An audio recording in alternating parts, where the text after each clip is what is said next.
Podmortem would like to thank Original Cinematic for sponsoring this week's episode. Original Cinematic is an independent production company that has made it their mission to create, produce, and promote films that are inclusive, honor women, promote the LGBTQIA+ community, and provide prominent positions and roles to POC actors and filmmakers, and promote the films of marginalized and underrepresented populations.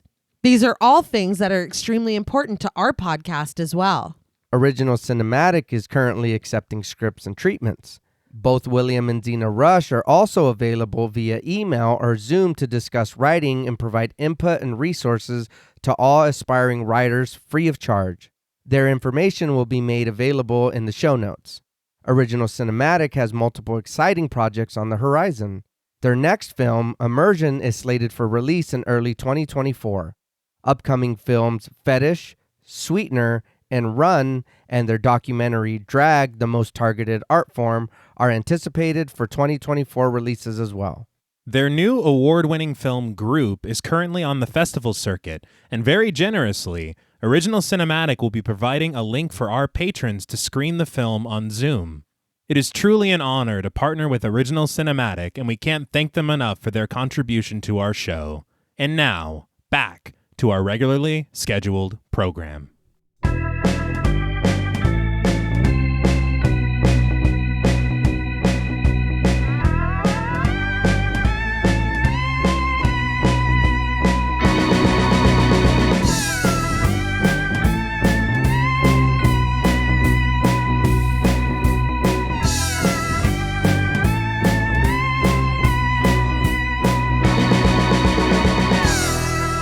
Salutations! Welcome to Podmortem. I'm Reneé Hunter Vasquez, joined as always by my co-host, my husband, and my brother. Hi, I'm John Paul Vasquez. Hi, I'm Travis Hunter. This week, we're recording live from a suburban street in Mayville, discussing the 2006 supernatural animated film, Monster House. This film was directed by Gil Kenan and written by Dan Harmon, Rob Schrab, and Pamela Petler. In his debut feature film, Kenan had the backing of film industry giants and Robert Zemeckis and Steven Spielberg. Monster House boasts impressive motion capture technology, a surprisingly iconic cast, and an accessible story suitable for horror fans of all ages. This film was suggested to us by friends of the show, Eggy and Ariana Vasquez. We want to thank them both for their support as well as this suggestion. This film was also the winner of our May Patreon poll, so thank you to all of our patrons who participated and voted. If you want to help us pick an episode, join us over on Patreon at patreon.com/thepodmortem. So, what did you guys think of Monster House the first time you saw it? I'm going to be honest, I don't really remember the very first time watching this. I know I've seen it once or twice before with the kids, and I don't even remember if I fully watched it all the way the second time. Mm-hmm.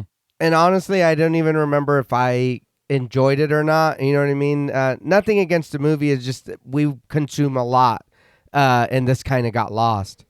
Watching it for the show, though, it's not too bad. You know what I mean? It's a fun little movie.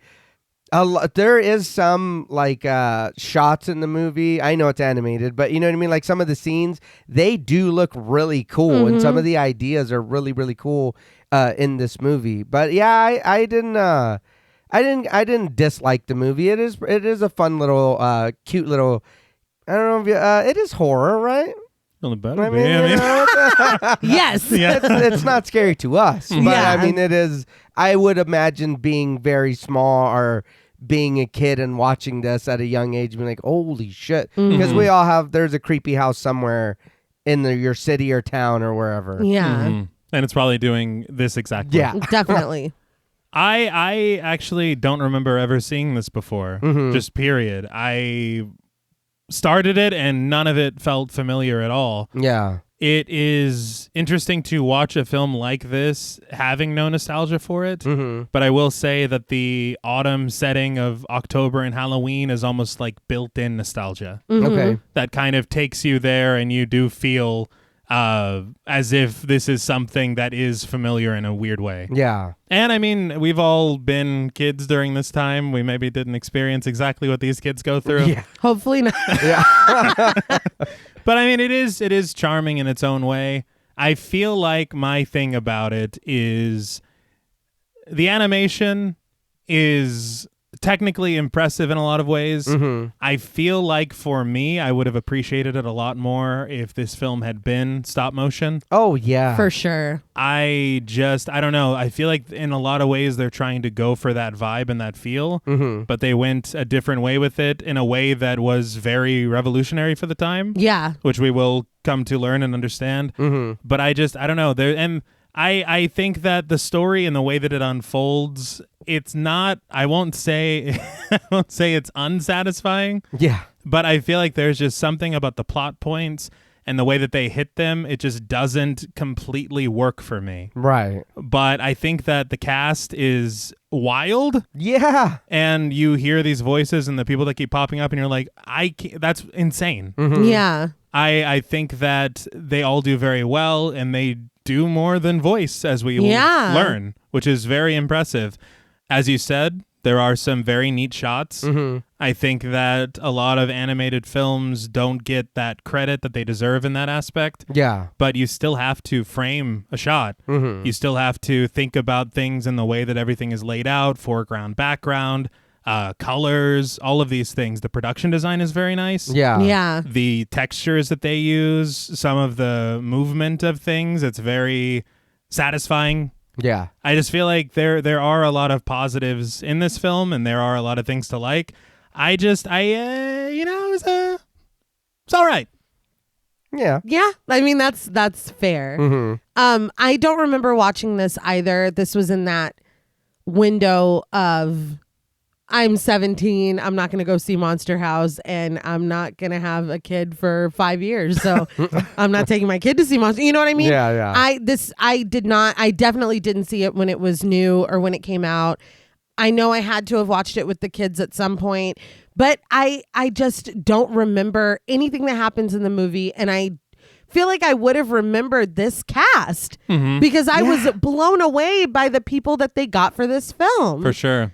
But like you guys said, it's a lot of fun. The story really has me at first and it brings me back a little bit toward the end, but even the emotional aspect to it, I'm like, what is the messaging here? I don't really think it's anything good. Good as in like, I don't know. I don't think it's good messaging. Something about it does not sit well with me, and maybe that's me like looking for a problem where there's not one. I don't know, but and we'll explore later. But there are beats of the story, and I know that things were changed, and I think T, you have some insight. I only know the thing that was added, and Dan Harmon had words really about what happened to this. Yeah, we'll talk. But like you said, what they were able to accomplish technically is really incredible. I watched a bunch of featurettes and looking at all the behind the scenes work that went into animating this film, it makes me appreciate it more. I will say the art style is not my favorite. I'm here for exaggerated features. I like Corpse Bride. I love Corpse Bride. I fucking love Coraline. They don't need to be cute or whatever, but something about the way that they're designed, it's not pleasing to me. No. They're ugly. They're ugly. It's odd. Which is fine. It's just not it's not my favorite. I'll say that. But the world that they live in, this house, yes, it all looks really fucking cool. And but I think an issue that I have, and it's the same thing as last week, where I'm like, technically this is amazing. The way that they put this together is amazing. The story. There are characters that we're introduced to that just fucking disappear for the whole film. And it's like, okay, why did we meet them? Yeah. Where did she go? How did they meet? You know what I mean? It feels like plot holes and a lot of dropped plot points to me. That's what it feels like. Okay. This just to get it out of the way because it will come up a lot later, but is this like a nuclear test town where like only 2 families live or something? It's the model neighborhood from Arrested Development. Because like there are so many, again, you're like, it's an animated film. There's a lot of suspension of disbelief and all this stuff. But as you're watching it, you're just like, how is nobody seeing this or having any kind of reaction to anything? Yeah. And that is, for me, I think that's a lot of what hurts it for me in the movie is the odd behavior, the odd things that go on, that as well. Like there's a portion where something happens and then it's like, there's no noise anywhere else, or there's no commotion. I was like, I don't understand why these things happen. And I know, again, it's animated. Exactly. But there are strange little beats or strange little things that happen, and it's like I get the animated part again, but it's like you're telling me not one person heard that? I think with things like that, you can very easily solve it by just making the culprit a little more cunning. Mm-hmm. Okay. And doing things at certain times in certain ways with secrecy. Yeah. But there comes a point that it's just like, well, fuck it. Yeah, no, really. And you're like, that's an odd choice. Yeah. That's just an odd choice. And I understand it is a little more difficult to kind of pull at threads because this is a kid's film. But at the same time, it's like kids deserve cohesive stories as well. You look at a Coraline, you look at Nightmare Before Christmas, Corpse Bride, all of those, fucking Paranorman. Mm-hmm. Yeah. Those are complete stories that, are fully fledged out. The characters make sense. You know what I mean? I feel like that label of like it's a kids movie is kind of unfair to creators and kids. It is. Yeah. That's why I'm like, no, we got to talk about it, you know? Yeah, there's plenty of films that are geared towards children that are very emotionally resonant, that do have exactly what you're saying, where it's like, oh, these characters are so relatable. Yeah. These story beats work. They set them up properly, the plot structure. But there's just some things here that are kind of a little... lacking, I guess. It is, and I'm like, I don't know if it's like I'm maybe looking at it too moralistically or like as a parent, or I don't know, but I'm like, what are we walking away from this? What did you impart on us to leave with? Yeah. What's the messaging here? Sometimes... Because the treatment of one character in particular, I'm like, what? I don't like that. But I did want to talk a little bit about the production because it is interesting. Okay. But Gil Kenan was fresh out of film school and was shopping around a screenplay for a Pac-Man movie. Wow. Yeah. But nobody seemed interested in it. Well, there's so much story there. Yeah. All those dots, But when the screenplay by Harmon and Schrab for Monster House landed on his desk, he loved it. He took it to the head of story at Image Makers, and that meeting led him to a meeting with one Robert Zemeckis. Robert Zemeckis. Okay. Yes, if we need a reminder, he's the man behind one of the most important films ever made, Death Becomes Her. Mm-hmm. Quite true. Mm-hmm. So Most people would Zemeckis, say Forrest Gump, but Death Becomes Becomes Her. We got it right. Yeah, I said what I said. So Zemeckis was in, and he got Kenan in a room with T's enemy, best friend, frenemy, I don't know at this point, Stevie Spielberg. We're on speaking terms. Yeah, I was gonna say, Okay. I thought you guys were cool now. Okay, We've made some amends, but he better not fuck it up. He listens. Something nice. But Spielberg heard the pitch and gave Kenan the green light, and it was picked up by Sony Pictures. So back to that screenplay that Kenan totally loved, he wanted to change it. Okay. He felt that the house needed a backstory and some other things that we can't talk about just yet. But to add to and change the original screenplay, he brought in Pamela Petler because he was impressed with the work that she did on the Corpse Bride screenplay. Okay. She also would go on to co-write 9, which I thought was really great. I really liked 9. Yeah. But they finished the screenplay and started storyboarding because I found it interesting that every single scene is storyboarded. Every angle, everything. Damn. So I was surprised to learn that Monster House was originally conceived as a live action film by the writers by Harmon and Schrab. Yeah. There was this interview I read with Amblin and Kenan, Uh-huh. where I guess he had talked to Robert Zemeckis about it, and he was saying basically like, don't think about what it is yet. I mean, that makes sense. Telling him to get everything down and to figure everything out before they realize which method of entertainment they want to tackle. Huh. Well, when Kenan met Zemeckis, guess what he was working on? What's that? Polar Express. Right. Okay. Frightening. Yes. Yeah. Disturbing. That's a More horror than film. Monster House. Is that about a bear? I think those are the Coca-Cola commercials. Same thing. Same Yeah. thing. But Kenan was adamant that Monster House could only work as an animated film. And it was created with motion capture, which we will talk in depth about later on. But it's honestly a trailblazing film, as it's the first to use the Arnold program. That program would later be utilized in many Avengers films: Pacific Rim, Alice in Wonderland, Arrival, Westworld, The Mandalorian, Love, Death, and Robots, and Game of Thrones. Damn. Wow. It's a big deal. But Monster House was even nominated for an Academy Award for Best Animated Feature, but it and Cars lost to Happy Feet. All right. Okay. You know, Yeah. everybody loves Penguins. penguins. Yeah. Penguins. It was just their year. Yeah.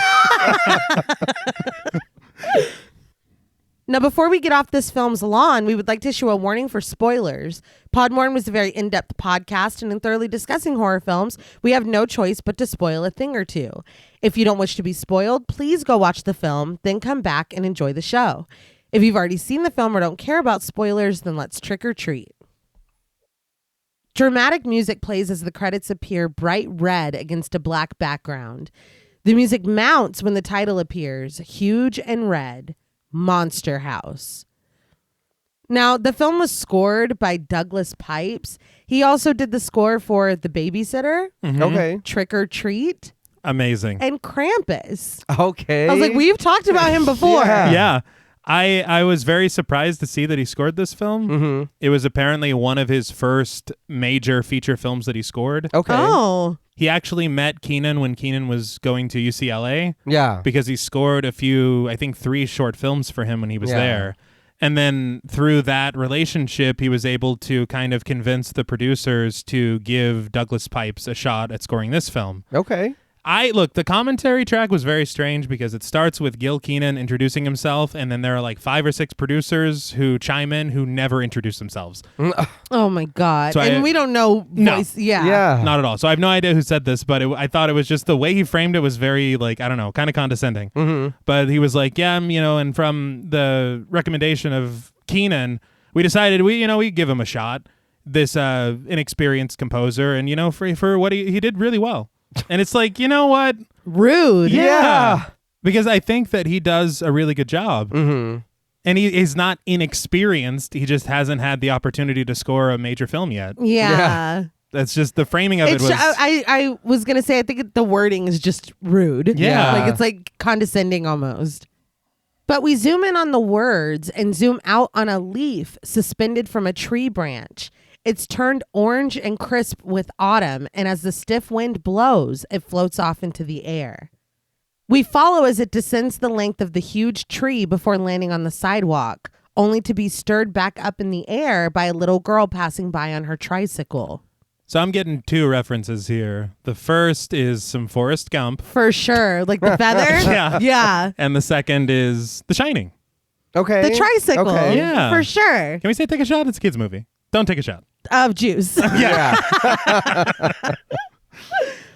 The little girl, played by Ryan Whitney, sings to herself as she rides along, flashing her missing front teeth in a smile. She bids hello to the leaves and the sky as she expertly dodges trash bags and leaf piles.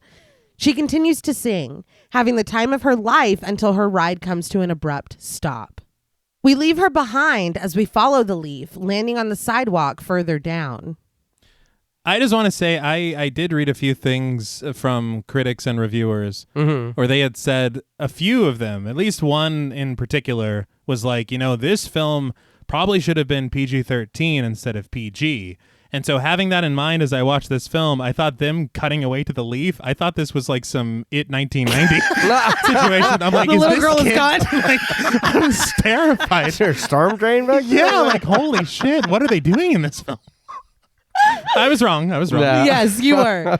I did enjoy the following of the leaf, though. Yeah, I will say that was really cool. The way she was because she's just going, and it's like, that's what's up, tiny baby person. Yeah, me too. You know what I mean? Hello, you know, she's in a good mood, just going, and then we stop, we follow the leaf. I thought that was really cool. I did enjoy this little opening. What's going on? Yeah. But the wind stirs the leaf again, and it heads back to the little girl, whose bike is stuck in the grass and no longer moving forward when she pedals. The leaf finds a home in the spokes of her wheel before being whisked away by the wind once again. We follow it up to the house of the yard, where the little girl still sits astride her bike. It is tall and ominous, dingy and forgotten by time. The bright orange leaf, in stark contrast to its bleakness, ends its journey at the front door. The little girl's blue eyes open wide in horror as the door responds to the minuscule contact made by the nearly weightless leaf. Locks disengage, and the doorknob shakes under someone's eager hand before the door is ripped open, revealing the house beyond to be inhabited by thick darkness. Out of the shadowy shroud steps Nebbercracker, played by Steve Buscemi. This is when I was like, oh, this cast is going to be... Yeah. I simply couldn't believe it. Yeah, but he's perfect. He is amazing. He's amazing in everything he ever does. Yeah. On commentary, they had said that he was the first choice for this role. Very nice. It's funny that you mentioned that, because in one of the featurettes that I watched, a producer named Jack Rapke told Kenan to make a wish list of his dream casting. Mm-hmm. And he was like, look, no one gets their wish list, but make your wish list and we can ask them. Every single person on his wish list said yes. That is awesome. Rapke told him it was beginner's luck and that it was never going to happen again. So he's like, don't get used to this. But another producer, Steve Starkey, who has worked on many, many, many Zemeckis films, said that it was the easiest casting he had ever seen in his life. Really? That everybody was like, yeah, we'll do it. Well, I think that part of it is I'll say, pedigree of some of these filmmakers involved. I don't know anything about the process as far as what they told these actors. Mm-hmm. I can imagine that doing an animated film would be a fun challenge, but I don't know if they knew how much they would have to do. Yeah. Okay. As compared to other performances in animated films and voice work, because what we'll learn is just kind of wild. It really is.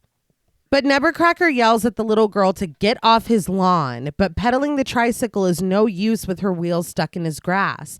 His dirty pants suspended over a dingy beige tank top, Nebbercracker sprints across his lawn, calling the girl a trespasser. As he stands over her, he demands to know if she wants to be eaten alive. The girl earnestly answers that she doesn't, and Nebbercracker repeats for her to get out of here. I just want to say his word choice and his delivery seemed peculiar to me. And as I was watching this, I was like, oh, I really hope I didn't just guess the twist already. It is very, I don't want to say, because he is yelling, but it doesn't feel as threatening. Yeah. There's an urgency to it. Yes. Yeah, that. No, I picked up on the exact same thing. Yeah. Terrified, the girl jumps from the tricycle and starts to run, but she turns back, lamenting the loss of her ride. As she watches, Nebbercracker snatches the trike up and rips the front wheel off with his bare hands. He bares his scarce teeth at her in a scowl, and the little girl runs home sobbing. His task completed, Nebbercracker stomps back toward his house. As we watch the tricycle bobbing in his hand and his retreating back, our view is magnified. He turns around angrily in time for his face to light up in the flash of a camera. His gaze takes us across the street, through a telescope, and into the bedroom of DJ, played by Mitchell Musso. Now I got to go over there and have words with this old man? Yes! Yeah, you ripped my daughter's tricycle apart. What the fuck? She had to walk home. Yeah. Crazy. And I will say the other things that we see in this film make a lot more sense. This one is a little far as items. Yeah. Like this was unnecessary. It's not a ball. Yeah. If you want to get off my lawn here, and I know it's not a great option, but just throw my tricycle in the street so I can get it. And, So I can pick it up yeah, and I leave. can pick it up and leave. Or shove her in the direction you want her to go. Yeah, that's it. Get out of here. Yeah, shove the child. Well, it's better than breaking her possessions in front of her little eyes. And a shove, it's a polite push. Yes. I'll amend that. I have to say, too, this with the telescope right here reminded me of when Bart broke his leg and was stuck inside during the summer, which I know is a Rear Window reference. Yes, I was going to say, or Rear Window. I just went the long way around. Yeah. But as we grew up, it's always the Simpsons reference first. Of course. Yeah. But Mitchell Musso, kind of piggybacking on what you said about the people signing on and maybe not knowing what they had in store for them. When he was cast, he thought that he was just doing the voice for his character. That's what I would imagine. So, and that's not what they were doing. But Okay. we'll talk about that. And I will say, dude, how bad are you at surveillance? It's broad daylight. Yeah. Yeah. But I mean, again, like y'all were saying earlier, no neighbor came out at this man screaming at this little girl, Yeah. breaking her fucking tricycle, and her running home sobbing.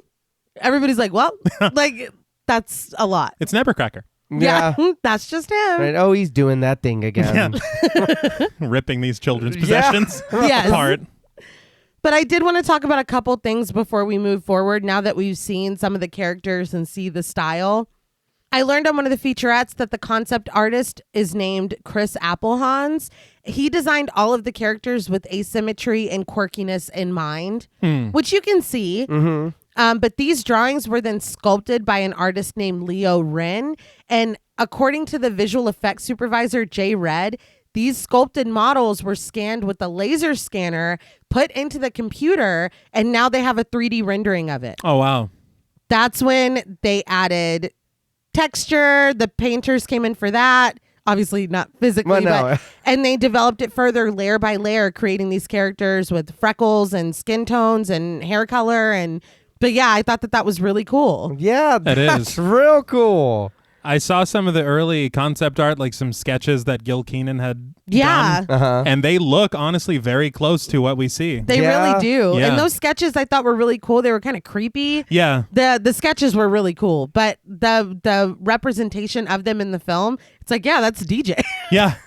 It made me think almost how Tim Burton would do his sketches and then just send them off, and then they kind of realize these things and make them bigger and grander and more real. Right. And it's just very impressive. Yeah. And also the neighborhood. Kenan had said that he wanted to create a world that didn't exist in the same context of what you see when you look out of a window. So I'm like, I guess I feel like it's a pretty, I don't know. And apparently this film takes place in the 80s. I heard there's no time period nailed down, but it feels very 80s. It feels 80s, but it's kind of timeless because there's no cell phones. There's no, it could take place today. It could not. Yeah. I think the way that people dress, Yeah. the style of vehicles, but then you also see a cordless house phone. Yeah. So then you're like, at least there's no clamshell phone. There is No, there's not. So Calm down. But it is, I mean, that does kind of give it that timeless quality, which is pretty interesting. yeah. Yeah. But Harmon and Schraub told him that the neighborhood was influenced by Minneapolis and Wisconsin. They wanted the vibe of like an 80s suburban neighborhood, something like E.T. So Kenan and the production designer Ed Verreau went to the Universal Studios backlot for research. Yeah. And they saw the Psycho House. Okay. They saw the street from The Burbs. And most importantly, Wisteria Lane from Desperate Housewives. Most importantly, you say. So what did they do with the cheese? From Wisconsin. Yeah. They ate it, obviously. It gave them the energy to... Yeah, That to make was this lunch. neighborhood. Yeah. I will say I did hear in commentary a bit about the work that Ed Verreau did. And I will say that you mentioned this idea of kind of capturing this E.T. style neighborhood. He worked in the art department on E.T. Oh, wow. So he's like, I'm just the guy. Yeah. I think he also did a couple of the Indiana Jones movies and the original Poltergeist, if I'm not mistaken. Oh, very nice. Which is strange because Kenan went on to direct the remake of Poltergeist. Yeah. Well, It was a movie. Yeah. it sure was a moving picture. But Kenan had talked about what he hoped to accomplish with Verreau's production design. And he had said that it was kind of this contrast where you combine these realistic textures and you have realism through these things that allow for these character designs to be a little more unique, we'll say. Okay. And so the world is grounded, but the characters feel cartoonish. Right. And so it's an interesting contrast between the two of these things. Yeah. But DJ steps back from his telescope with the start at the sight of Nebbercracker's sneer. But he's brought back to reality when his parents, Mom, played by Catherine O'Hara, and Dad, played by Fred Willard, call frantically from the front yard for him to hurry up. Again, Yeah. shocking. We don't get enough of them, I will say. Not at No. all. But they're both fucking iconic. Yeah. Yeah. I know we mentioned that earlier about the casting, but it is the more that we see and then it goes on. There was one that I had to listen to a second time, and then I was like, oh, okay, I know who that is. But then I was talking to your sister about it, and she was like, once you hear it, that's it. Oh, yeah. And Yeah. it is very, very fucking impressive to people here.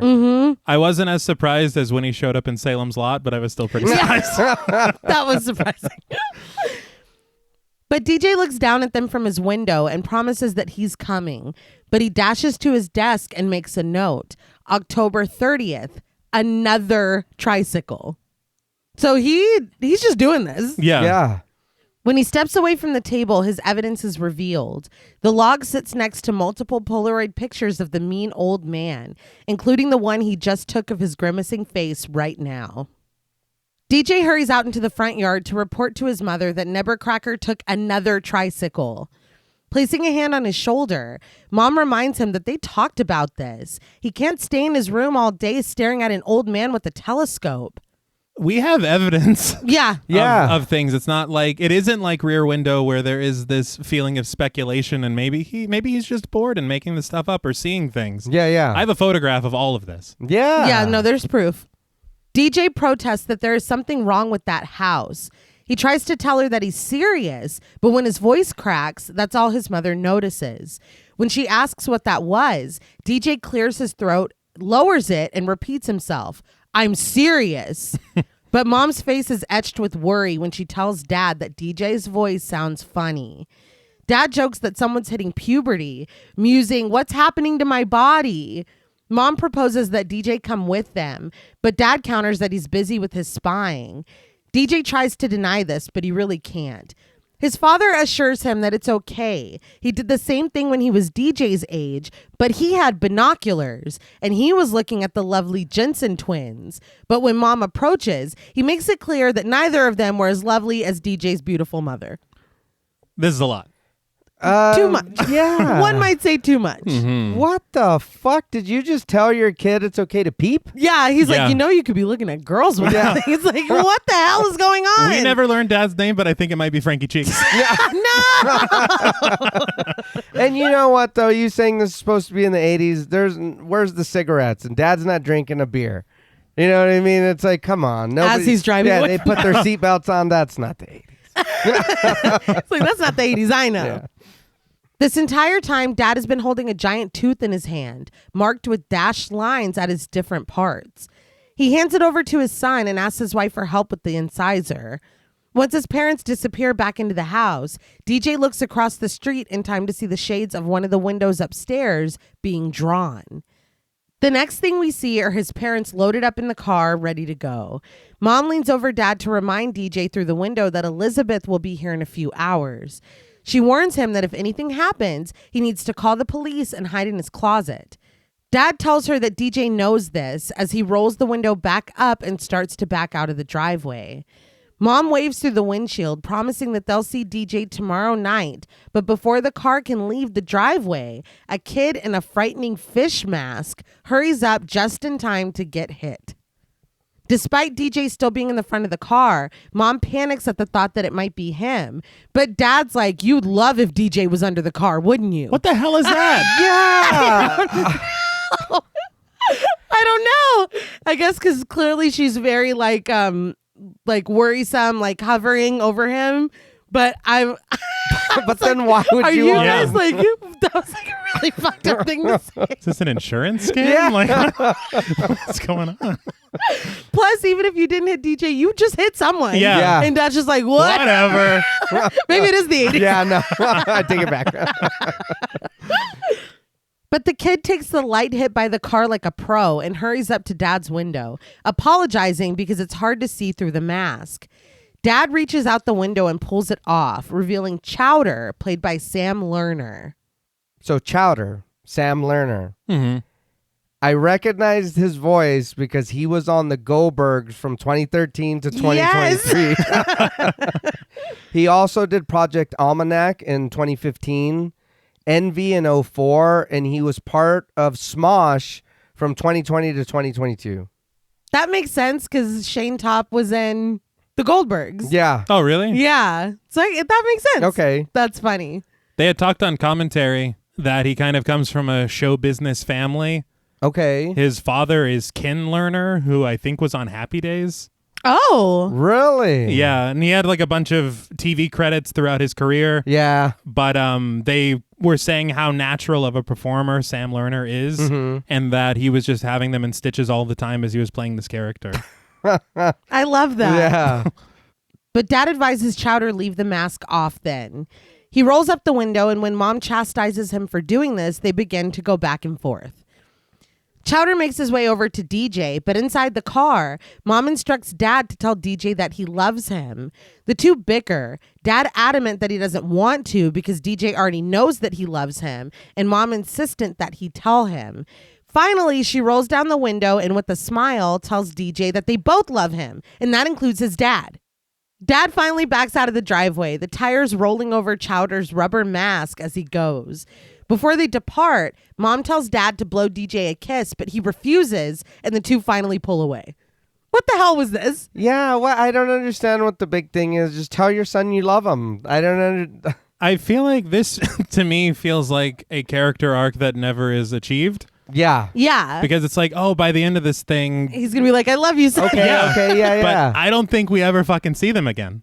We do, but for 2 seconds. Oh, Yeah. yeah, but it doesn't matter. No, it doesn't. Not at all. DJ groans, but Chowder tells him to cheer up because it's almost Halloween. It's candy time in 1 day and 3 hours. He shows DJ his new basketball, and DJ starts to dribble it on the driveway. Growling and making monster noises, Chowder asks his friend if he's decided on Skullzor or Crypt Keeper. DJ stops him and breaks the news that he doesn't think he's going trick-or-treating this year. He shoots the ball at the hoop and makes it in, but Chowder doesn't even notice.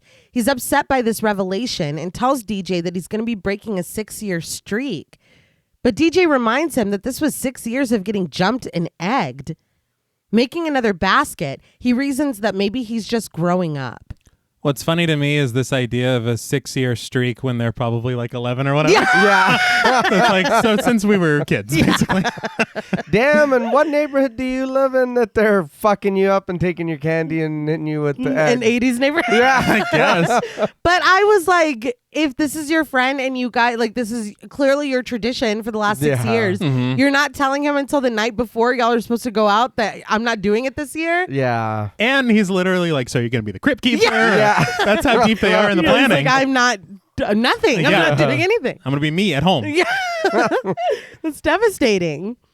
But Chowder mocks DJ before snatching up the ball and dribbling clumsily around him, announcing that there's 3 seconds left on the clock. Promising an in-your-face disgrace, Chowder shoots, but when the ball bounces directly off the rim and into his face, Chowder goes down. He got what he said. He did. It was He the did. wrong face. But Chowder has been hit by a car and smacked in the face with a basketball in the 30 seconds he's been at this house. DJ goes to his aid, and when Chowder cries that his nose is in his brains, DJ asks to see. Chowder moves his hands, and DJ feigns horror, but his diagnosis is that Chowder is a dork. Sitting up, Chowder is concerned with the whereabouts of his ball. He turns and realizes with horror that it's sitting in Nebbercracker's yard.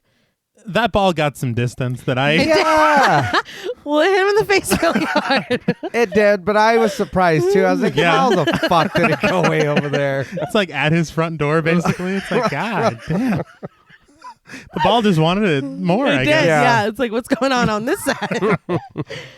The two stand on the street and stare at it, neither daring to set foot on the property. DJ gives Chowder his condolences over his lost ball and turns to go back across the street. But Chowder stops him. He asks DJ to go get it, reminding him that he's an adult now. DJ informs his friend that the ball is in Nebbercracker's yard, which means it doesn't exist anymore. Chowder sniffs with emotion, lamenting that he paid $28 for that ball. He raked 10 yards and asked his mom for $1 26 times. So I'm like, So he Yeah, barely... wait. got $2 for 10 yards. They just throwing you a quarter? Not even. Jeez, what are they, Willie Nelson? King of the Hill reference. Yes. DJ consults his watch before looking back at Nebbercracker's house. Chowder continues that he's never worked that hard in his life, but DJ shushes him. He says that Nebbercracker still hasn't come out, so maybe he's sleeping. It's one thing typing this name 500 times for the script, but Nebbercracker is wild. Why did they do that? Well, they had to make him sound crotchety and like... Yes. I guess. You know? I guess. They could have named him like Nebuchadnezzar or something. I'm pretty sure isn't that a thing already? So, wait, what's the thing in the Matrix? Mr. The Cratchit, what? Nebuchadnezzar? Yeah. So that's Name that's him a ship. that. Yeah. He feels very Scroogey. He does feel Scroogey. He does. I think it's the cracker, if I'm being honest. Mr. Crotch. Yeah. Yeah. It's not on the nose at all. No. DJ concedes that he'll do it. Chowder promises that he'll never forget this, but he gives DJ a nudge onto the lawn, telling him to hurry. And DJ does. He sprints across the grass, but just before he reaches the ball, the front door creaks open loudly. Once again, Nebbercracker steps out from the shadows and pointing a shaky finger at DJ, he announces, "You!" There is no way that he was sleeping. Firstly, that was like 2 minutes ago. Oh, with Yeah. Yeah. it really tuckered him out, man. Well, he ripped a bike apart. He did. He runs towards DJ, who too fast out of the way, only for the heel of his shoe to dig into the grass. DJ shakes the dirt from his shoe on the walkway, and Nebbercracker stares at him astonished, asking, "What did you do?" Chowder is yelling for DJ to grab the ball and run, to kick it over, to hurry, but DJ just stammers out an apology to Nebbercracker. The old man promises, "You are dead." He lurches for DJ, and DJ tries to run off the lawn, but before he can make it back to Chowder, Nebbercracker grips his arm, holding him back. DJ screams for Chowder's help, but Chowder just yells out, "Help!" in both directions on the street. Somehow, Nebbercracker is able to raise DJ up in the air, demanding to know if he really thinks he can just terrorize his lawn. DJ says no and that he's sorry, but Nebbercracker asks if DJ wants to be a dead person. He screams that this isn't a playground for children. It's his house. He asks why it can't be respected and why he can't just stay away. But you're a grown-up now. Fight him. Yeah. I thought you were grown, Yeah, DJ. you were grown a minute ago, dude. No, we'll trick or treat. It's fine. Yeah. I'll see you tomorrow night. Yeah, I learned today. Before he can continue yelling, Nebbercracker's face contorts in pain, and we hear his heart thumping loudly. We watch from DJ's view as he stares down at the old man and slowly falls to the grass, Nebbercracker landing on top of him, stricken still and stiff in the throes of a presumed heart attack. When this happened and we see him motionless on top of this kid, I was like, oh my God. Yeah. They killed this old man in the first like 10 minutes. Literally. Yeah. Is this how the house becomes a monster? I almost expected, I don't know why, the same thing like from Drag Me to Hell. Yeah, And right? I was like, oh no, poor kid. He just breathes on one of his buttons. No. But the front door to the house slams shut and the wood upstairs seems to warp before it cuts to black. So since we've had this big altercation, I guess, with Nebbercracker and DJ, I wanted to talk about the mocap process that I watched in the featurette because it is astounding. The actors were saying that they had to be there at 7 a.m. for what they called hair and makeup, which meant suiting up in a skin-tight suit with the dots all over it, and then getting the dots applied to their faces, which each actor had a mask that mapped out where every single dot was supposed to go. So they put the mask over your face, then they use a marker to dot where all of the dots go, then they apply them. And Mitchell Musso had said that at the beginning of shooting, it would take an hour and a half for them to do just his face. Oh, wow. To set up to film. But at the end, they had it down to about 20 minutes. Well, you see how intricate it is. Yes. I read this interview with Jay Red in Animation World Network, and he had said that each actor had about 60 to 80 dots placed on them. Damn. To keep track of the things we're about to learn. Yeah. I'm sure. But it's very thorough. Yeah. The way they did it was wild. And Sam Lerner had said that even touching a dot ruined the sensor. And they would have to stop everything and have the dot replaced. Really? Yeah. I know I've seen some work like they did the mocap work like on Mortal Kombat and all that stuff. Yeah. But I know that's a different process, but like this movie does look good with that, adding that to this, it's really good. Yeah. And I mean, even though we said that, at least for a couple of us, the art style isn't our favorite, the nuances and the way that the faces move, it's very realistic. Yeah. I mean, the way that it's animated is really incredible. I will say, watching this and seeing some things like photographs and little snippets and interviews and stuff, it does feel much more in line with what I saw of like behind the scenes of Until Dawn or The Last of Us. I was literally thinking of a thing I saw in The Last of Us. Like video games. Yeah. Than your standard animated film. Okay. Yeah, because they have this stage where they're acting it out. And that producer, Steve Starkey, had said that mocap acting is more like theater than film. Okay. Because you don't have these sets and things like that to kind of use your environment to get you there. Like it's a full circle. There are 200 mocap cameras mounted at every single angle to capture everything. Damn. Yeah. And I stumbled on a quote from Tom Hanks talking about doing the Polar Express, and he likened it to theater in the round. Okay. Where you're just being watched from all sides. He was the bear in that movie, right? Yes. He wanted a Coca-Cola. Yes. It's cold, man. It is. It is. But I did learn about the process. So the mocap cameras captured the markers. So the dots make dots. And the rendering is just like the shape of the people's heads and faces and bodies. So a team comes in to connect those dots and make a skeleton of lines. Then another team comes in to create the skin and the features and whatnot. They said it was really important in these processes that the actor's talent and performance isn't lost as they're building upon these dots and fleshing the characters out, basically. But once all this is done, the environment is added around them, and then that is sent to the director and the DP. They literally, and I watched, set little cameras. They were like little green cameras on the like rendered scenes to show where they want the shots from, where they want the angles from, according to the storyboards that were made and the decisions, whatever they figured out when they were watching the mocap performances on the stage. You had mentioned the cinematographer. I wanted to talk a little bit about that. There's a guy called Javier Grobet. He has a lot of television credits. He actually worked on the television series of Watchmen. Okay. Oh. And Deadwood. And then the same year of Monster House, he shot Nacho Libre.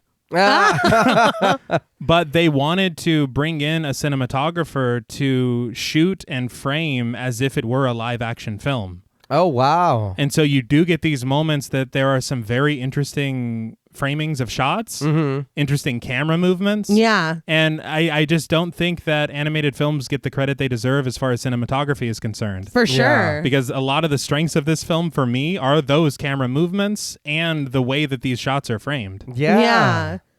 Well, after they do that, placing all the cameras and picking the angles, it goes to what they call the wheels process, which is literally a wheel that they use to tilt and pan the camera where they want. They said they can pick whatever lens they want to compose the shots.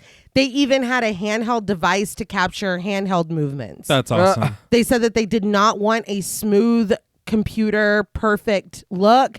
They wanted it to be dynamic like you were describing. And it just, I mean, it really fucking works. You can tell all the work that was put into it. Yeah. And that is, I think, I agree with you a lot on that, T. A lot of this movie, that is the strength watching it, is the shots, is the way things are. And I did notice that watching it too. You know what I mean? I was like, man, that looks really fucking cool. But again, it's animated, so you can be like, I wonder how they did that. Or what? Yeah. But it is interesting how they did that. Yeah. But Steve Buscemi had even said that it surprised him how quickly he got used to it, but that he had to rely solely on his imagination because he draws a lot of inspiration for the characters he plays through the clothing that they wear and through the props that they have. And we'll talk a little bit more about the props later, but he said it's just a completely different process than making any other film he's made. Well, you can't draw. You're dressed like you're from outer space. Yes. And we're not doing that. No. Yeah. And they talked about having to do a T-pose at the beginning of every scene. And then after they yell cut, they had to T-pose again to realign all the sensors and make sure they're moving together as one when they need to. I don't remember signing off on them imitating me. What is a T-pose? Put on a cardigan. But the blackness is interrupted by a spark that erupts into flames. The smoke rises up through the chimney before billowing into the sky. The smoke pours from Nebbercracker's house as DJ and Chowder watch paramedics load his lifeless body onto a gurney. As he's wheeled away, Nebbercracker's limp hand caresses a blade of grass. Something shiny glints in the sun, catching DJ's eye, and when he and Chowder go to investigate, he finds a gold key in the grass. He picks it up and wraps his fist around it. Now, having watched the film now and knowing what this key is, I don't fucking understand why it was dropped in the grass. Maybe when he fell? Yeah, maybe it fell out of his pocket. Okay. I mean, I just feel like that should probably be kept in a safer place. Yeah, well, I'm I sure would think so. Yeah, he was using it to do some bumps or something. Okay. All right. It's the 80s. It's the 80s. Yes. He's an 80s guy. Again. And I will say, where and what we learned, there's really no need to use this key ever, really. Oh, yeah. Not really. The paramedics, played by Woody Schultz and Ian McConnell, struggle as a wheel of the gurney gets caught in the grass. The wheel breaks free and blades of grass pull it down into the earth. But no one seems to notice this, and the paramedics are somehow able to get Nebbercracker into the back of the ambulance. I was like, it's broke. It was a lot heavier than it was a second ago. Now, not only that, the movie's called Monster House. It appears the whole property is... That's the lawn as well, and the trees. Well, So- Monster Lot isn't as catchy. It's not, But it's more accurate. Yeah. Monster property. Yeah. I will say, upon the first time you see this, Yeah. you're like, oh, that's really concerning. But then in retrospect and context, you're like, that's really sad. Yeah. It's extremely sad. That's why I feel like I just wish it worked more for me. Yeah. Because part of the emotional aspect of it is there, but I don't know if it's the execution. I don't know, again, if it's the portrayal of one of the characters, but I'm like... Well, even when we learn, we don't really get enough time with it. No. Yeah, that is true. Chowder seems a little amused, but DJ only looks disturbed. He steps in the street and watches his reflection in the back window of the ambulance get smaller and smaller as they drive away. Once they're gone, Chowder points out the fact that they didn't use their sirens is never a good sign. The boys look up at the old house, and from inside, a spider crack traces its way across an upstairs window overlooking them. DJ comes to the realization that he's a murderer, but Chowder assures him that he's not. When it's an accident, it's called manslaughter. It's comforting. Thanks, Chowder. Yeah. DJ swallows hard, warning that he's going to throw up. A car pulls into his driveway, and when DJ turns to Chowder to announce that the babysitter is here, Chowder is already running down the street, promising to see him later. Yo, he fucking took off. Yeah, he did. Was like, nope. It's like, Nebbercracker's dead. I was never here. DJ crosses the street to his house, passing the babysitter's car where Z, played by Maggie Gyllenhaal, sits singing along to the radio. Again with this cast. Yes! Yeah. When DJ passes, she calls out that she saw an ambulance and asks if she missed anything interesting, but DJ ignores her and walks into his house. He asks if he can ask her something, and she gently assures him that he can, but setting down her purse, she proclaims that they're going to have the bestest time. She projects her voice, promising that she's got tons of activities planned. DJ tells her that his parents are already gone, and she drops the act. He tells her sincerely that he needs to talk to her, but Z removes her pink sweater, revealing a red and black tank top with the words skull and bones across the front. Interesting. Telling him that they'll go by the usual rules. He needs to be home by 9, in his room by 11, and lights out whenever he wants. DJ calls her name Elizabeth, but taking out her ponytail and shaking it into its punky style, she corrects him. It's Z. She sets the rules. She controls the TV, stereo, and phone, and she doesn't do board games, shrinky dinks, or bedtime stories. Fed up, DJ turns and starts up the stairs, but stops when Z insists that she's not his mother or his friend. It's like he was already leaving. Yeah. He turns back around, demanding that she not talk to him like he's a baby when he's practically a grown-up. Purposefully enunciating her full name, he tells her that he doesn't even need her here. Z takes this in and in response picks up a potted plant set next to the door. She steps back over to the stairs and drops the pot on the hardwood floor, causing it to break. She sarcastically asks DJ why he broke that. DJ argues that he didn't, but shoving him, Z asks who his parents are going to believe, which is wild because I would fucking believe my kid. Yeah, I mean, but they didn't believe anything about Nebbercracker. That's true. That That's true. It's weird to me, their dynamic, because the fact that he's like, can I ask you something? It seems like they have a friendship or like he trusts her, but then she's like, all right, regular rules. I fucking do everything. You shut the fuck up and I'm a punk now. It's like, well, I'm confused. That's what for me too. I was a little confused as well because and maybe this was just me assuming, but the way he did approach her when he was like, they're gone, you don't gotta whatever anymore. Yeah. And her being like, okay, cool. And then him being like, look, I need to talk to you. And then her saying, no, it's Z now. It's like, well, hold on. Did you change? And then you're here now? Or what happened? Because they clearly have a history because she's like, it's the same routine or whatever. Yeah. So, yeah, I guess Z's like a new thing. I don't know. I don't know.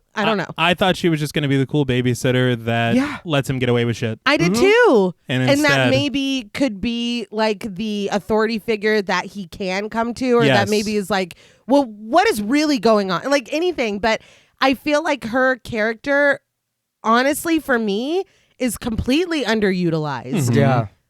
I mean, completely. As it continues, there are moments where you're like, oh, this is where she'll play a bigger role. Yeah. And then it just never happens. Mm-hmm. I don't, and again, I don't know what was changed. I know what Kenan added to give the house backstory. I know what his idea was for that. Mm-hmm. I don't know what Harmon and Trabb had planned out for Z. Mm-hmm. Because it really feels after a certain point, the way that she's gone, I'm like, in an earlier draft of this, is she in trouble? Oh, okay. Not to give too much away because we're not there yet, but that would make sense to me because she's just gone after a certain point. Yeah. Maybe a little incentive to... Yeah, that would make a lot more sense. If they cared about each other. Mm-hmm. But having all of these things set up the way that they are... It's strange. It feels disjointed.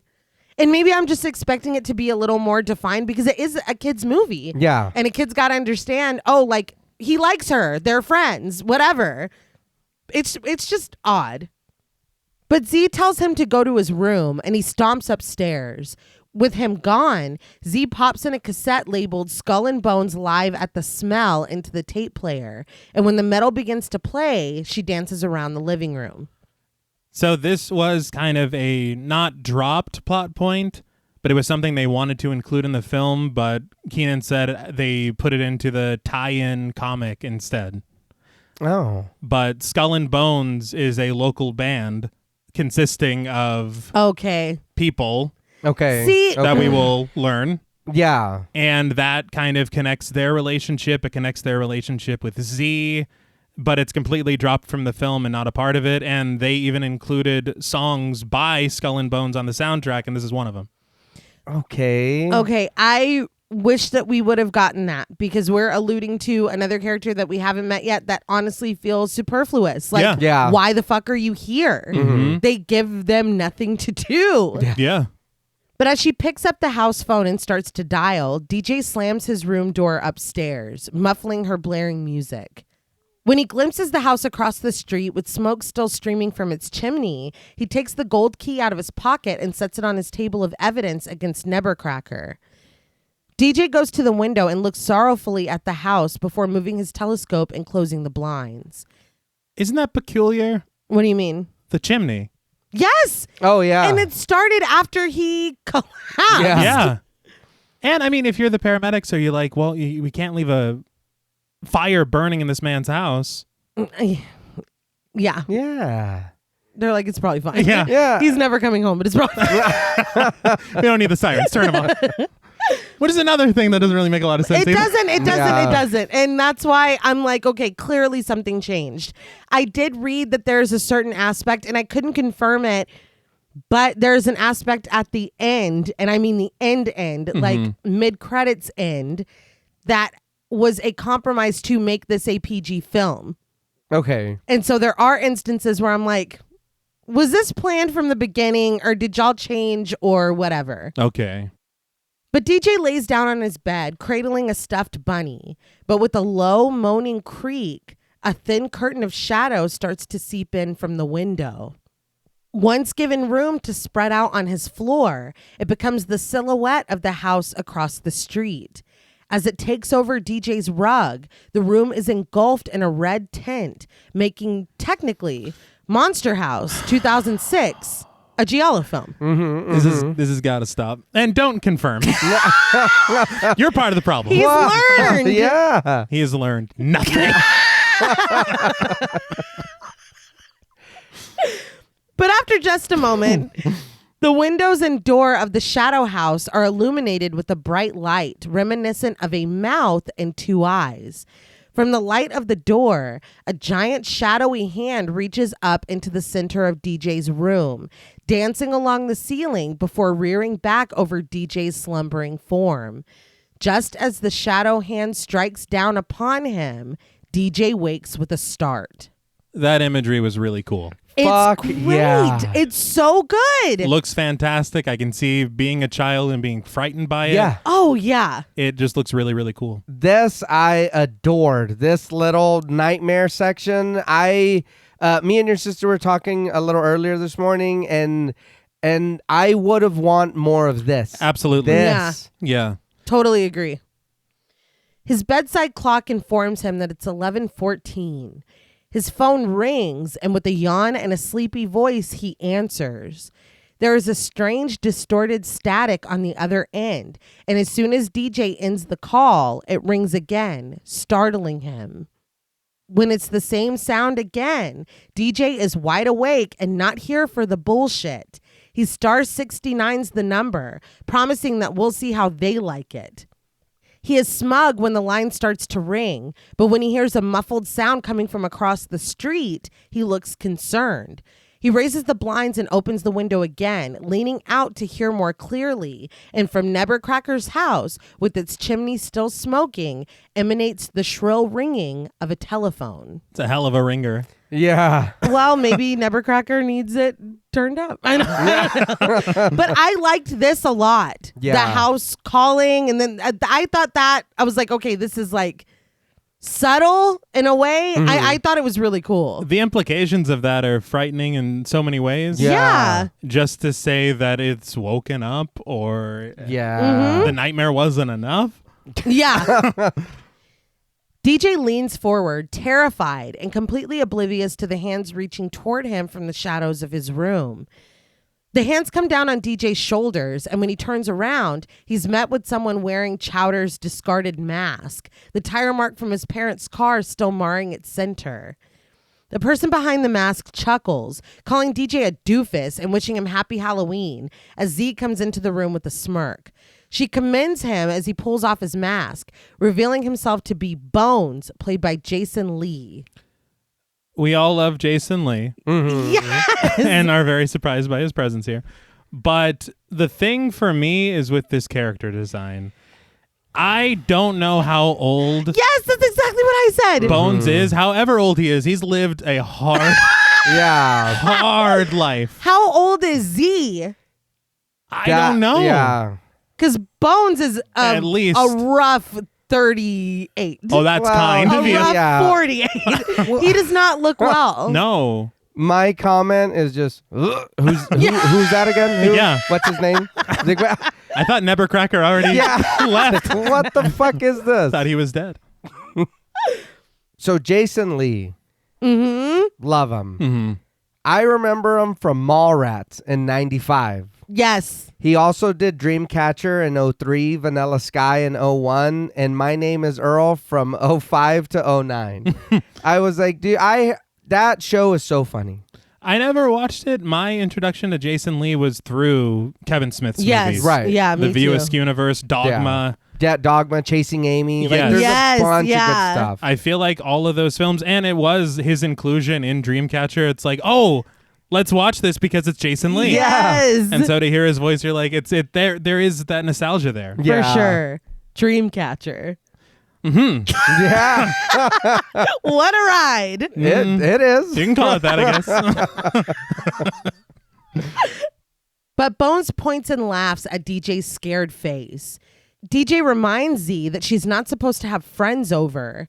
He asks who this is, and Z introduces him as Bones, mentioning that he's in a band. Leaning toward him, she advises that they don't open up the rule book since it's way past DJ's bedtime.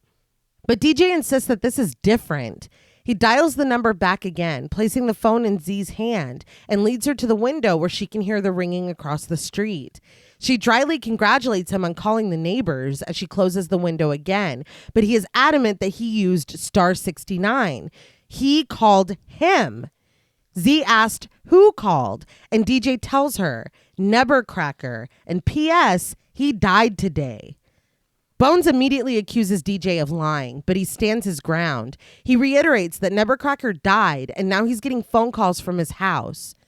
Do you think that as well, the original intention was that Nebbercracker is dead? I do, because the paramedics...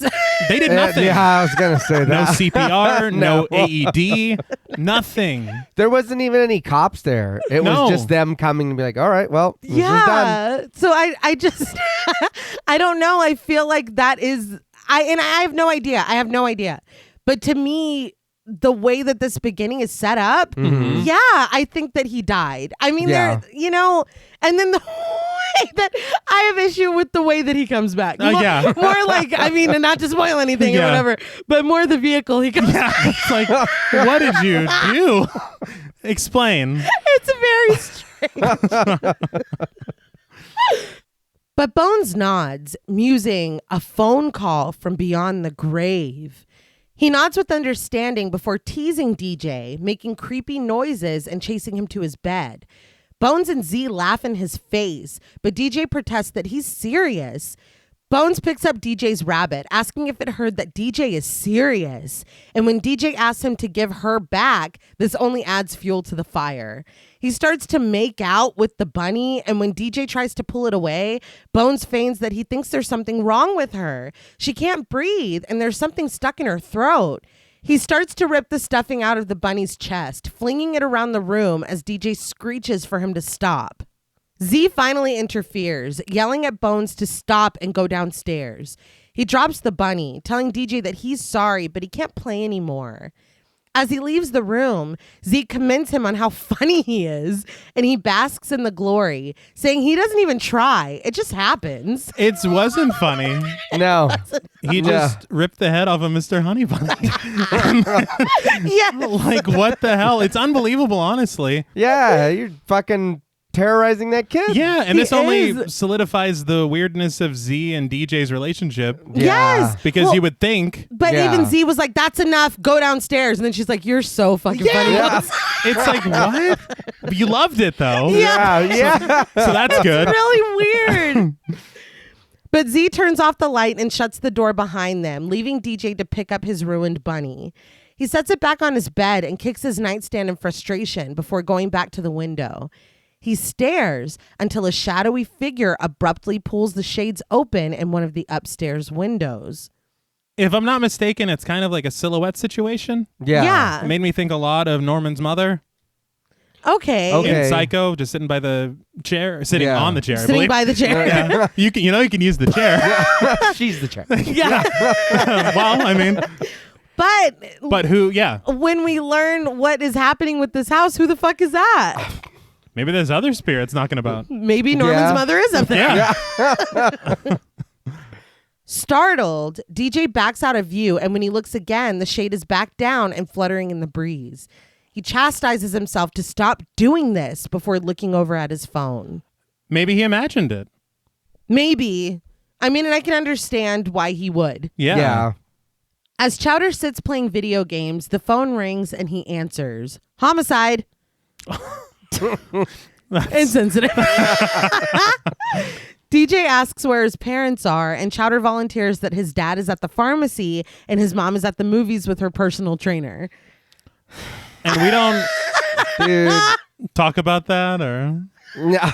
I mean, It's not brought up again. no.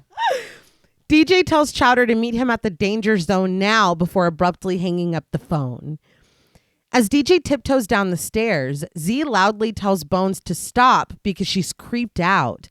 As he drinks beers. Oh my God. yeah. He's allowed to do that. He's Yeah. 45 years old. She tells him that when she got here today, there was an ambulance outside and maybe Nebbercracker really did die. Bones says that they should be so lucky because Nebbercracker is evil.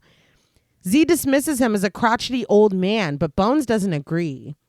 He tells her that when he was 10, he had a really awesome kite that he could fly so high you couldn't even see it. It crashed one day, and when he followed the string, he found it at the edge of Nebbercracker's lawn. They look at the house across the street before Z leans toward him, flirtatiously asking if Nebbercracker took his kite. Bone says that he did. He took anything that landed on his lawn.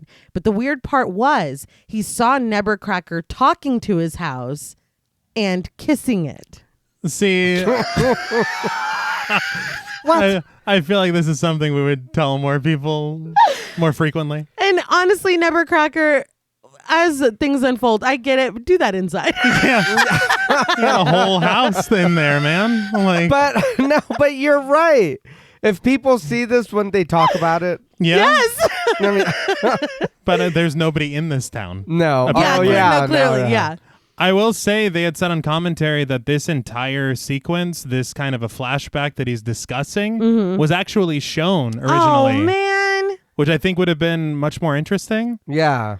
I did like the detail that they added. They talked about it where the theremin sound starts on the TV and then overtakes the real soundtrack. Yeah. That's really cool. But I don't see what is missing or why we are missing this flashback. Yeah. It would've been Especially if they cool. made it. Yeah.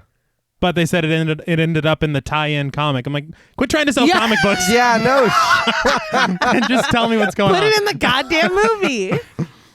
But as Bones says this, he brings his own lips close to Z's in the tease of a kiss, but he turns away before their lips meet. He comments that everybody knows what Nebbercracker did to his wife, but Z doesn't know. And when she asks, DJ leans forward on the stairs, fully eavesdropping. Throwing his hands up in the air, Bones announces that he ate her. He pretends to bite Z as she squeals, and the two of them roll off the couch and land hard on the floor, prompting Z to tell Bones that she's sick of him because he has no respect for women. That took a turn. Like, Yeah. I don't understand Z. No. no, she was trying to kiss him. Yeah. I thought the mean, tickling would have been fun. I thought, somebody's pants would be chafing then. All Yeah. But yeah, no, she's like, get the fuck out of this Yeah. house. And he is kicked out. Yeah. Yeah, he is. DJ takes this opportunity to hurry down the stairs, and just as Z kicks Bones out of the front door, he slips out of the back door. Outside, Bones calls Z a prude as he takes a drink of his beer. His eyes land on the house across the street, and he threateningly asks what it's looking at. He makes his way over to it, ignoring the beware sign stuck into the grass. He hesitates, but finally plants his boots down into the grassy edge of Nebbercracker's lawn. He yells before hurling the beer bottle at the house. It lands in the grass, and when the old man doesn't come out, Bones realizes that he really must be dead. He twists his boots on the lawn, taunting the old man and asking what he's going to do about it now. He rips clumps up with his hands, but when he looks up at the house again, he freezes. The door is now open, and in a warm red glow, a kite peeks out from the dark interior of the house. It dances in sight for a moment before disappearing behind the door. Dazedly, Bones identifies it.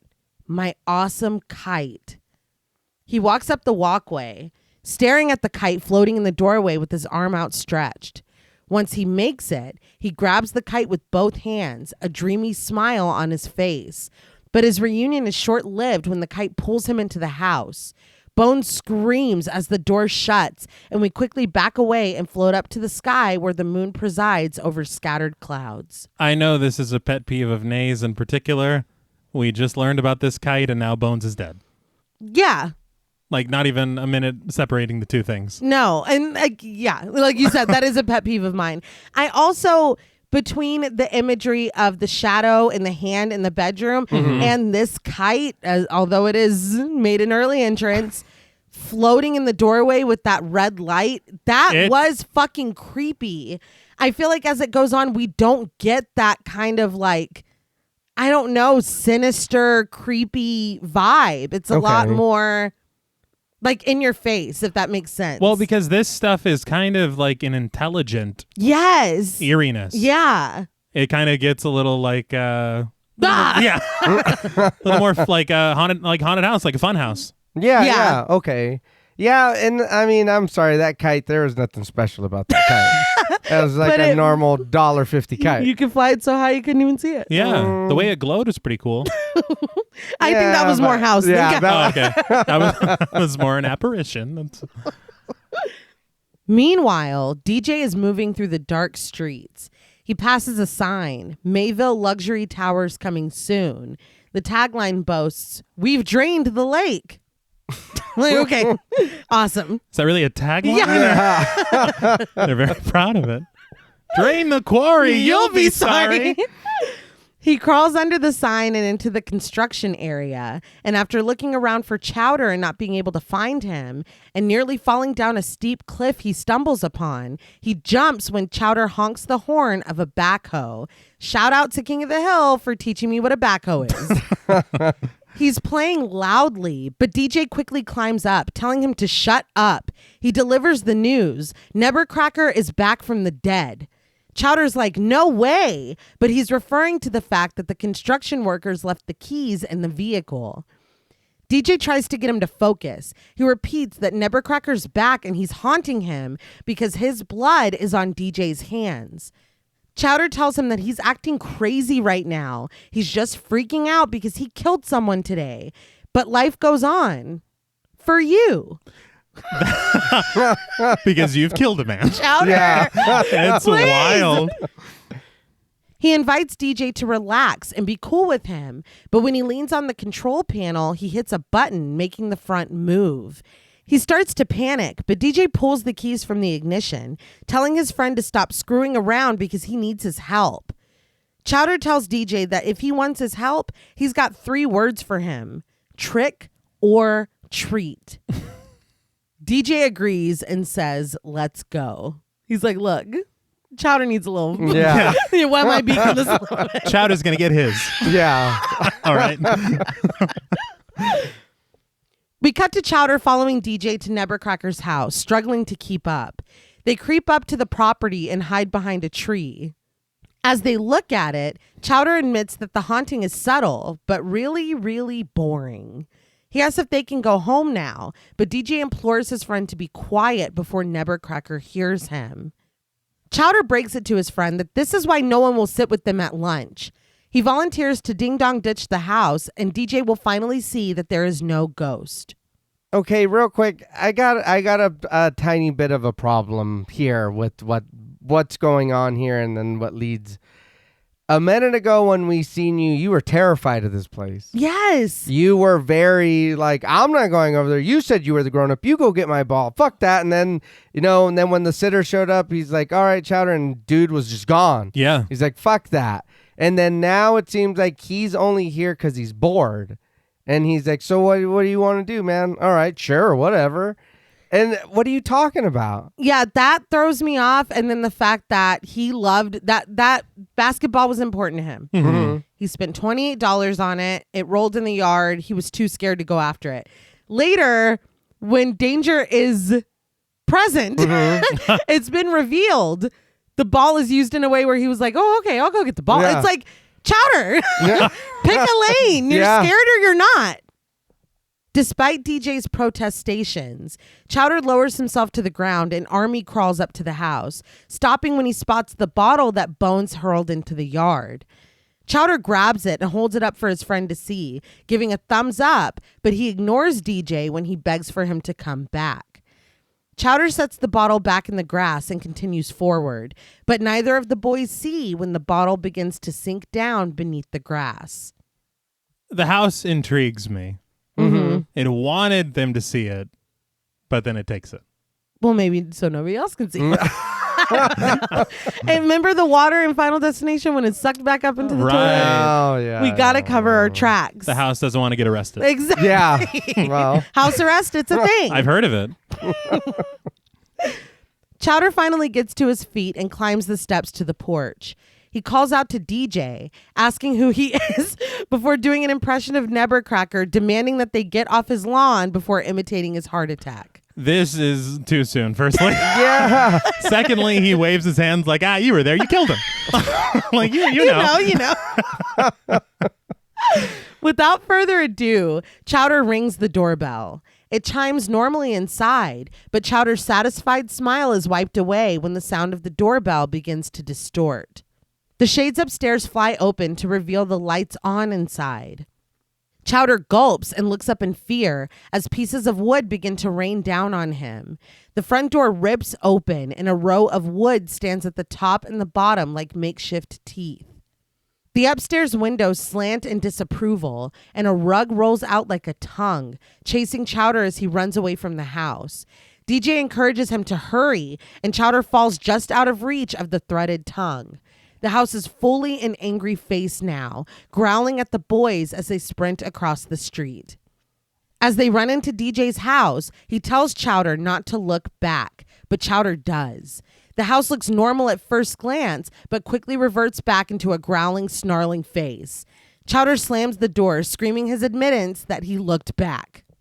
The house isn't trying to hide anything anymore. No! Yeah. I will say that. One thing that did kind of jump out as an influence, and I did see a lot of people say this online as well, is the idea of the eyes of the Amityville house Yeah. Okay. kind of coming to life and Yeah. everything. You're kind of just waiting for it. That glow. Mm-hmm. But I will say the design of the house and the motion of it and the turning it into a face so frightful Yeah. is very cool. It's It great. is. I just don't understand why the house is so selective. Well, when there's nobody around to see what you're doing, You I can- guess. For But- now, that Yeah. applies. Exactly. For now. Yeah. But that house was pissed. Yes. Very. Night transitions into day, banishing the shadows from the street. Z is sprawled out on the couch asleep, but comes to a groggy consciousness when the doorbell rings. Assuming it's Bones, she checks her reflection in the mirror before she heads to the door. But when the ringing becomes incessant, Z warns Bones not to even think about crawling back in here. When she rips the door open, though, a red-haired child stands on the doorstep, holding a stick with the vampire's face in front of her own.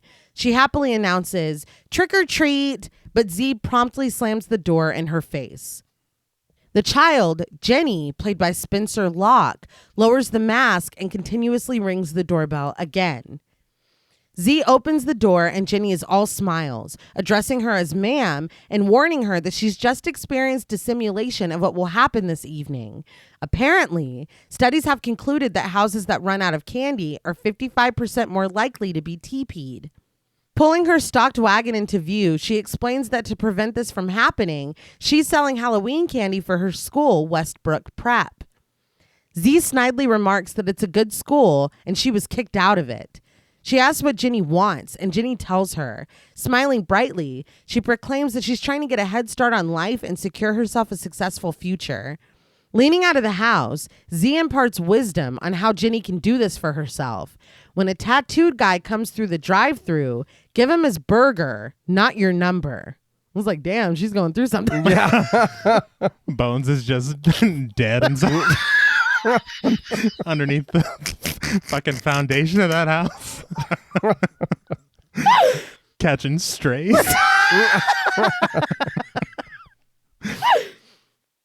She tries to close the door again, but Jenny pushes it back open. She kindly thanks Z for her advice, but she gets back to the terrors that Z could face should she run out of candy, including eggs, shaving cream, and the aforementioned toilet paper. Eggs. Yeah. She warns Z that her house is a bullseye, but Z breaks the news that this isn't her house. Once Jenny identifies her as a babysitter, she drops the act, planting her hands on her hips and insisting that they cut the crap. She proposes that maybe the parents left her $40 of emergency money, and Z counters that maybe they left her $30. Jenny offers that Z gives her $20, Jenny writes her a receipt for $30, and Z gets to pocket the $10. Z is interested, raising the stakes to 2 extra bags of peanut clusters. Jenny is prepared to give 1 extra bag and a licorice whip. Z commends the girl, and Jenny giggles as she prepares to make good on the deal. Firstly, I want to say it's not lost on me that in a Robert Zemeckis production, there is a little girl named Jenny. Oh! But something I was thinking about is like this like little like cunning side. Mm-hmm. I don't think we really get much more of it from Jenny. It doesn't come into play at all. No, it feels it. I felt a little differently here. I was like, okay, good deal. I see what you're doing there, kid. Yeah. Yeah. But no, I don't think that's what we get later. It's not, and I don't. Maybe this is me. I don't know. But we have the hero kid. Mm-hmm. We have his kind of goofy best friend, and we have a very smart girl as the trio. Mm-hmm. It's giving Harry Potter for me. Oh, shit. Okay. Very much. Well. Like, very much. Yeah. It's 2006. Yeah. I'm like, is this an homage or is it just like this is a trio that we know works? Yeah. The dynamic. Yeah. Do it again. Wow, I didn't even think of that.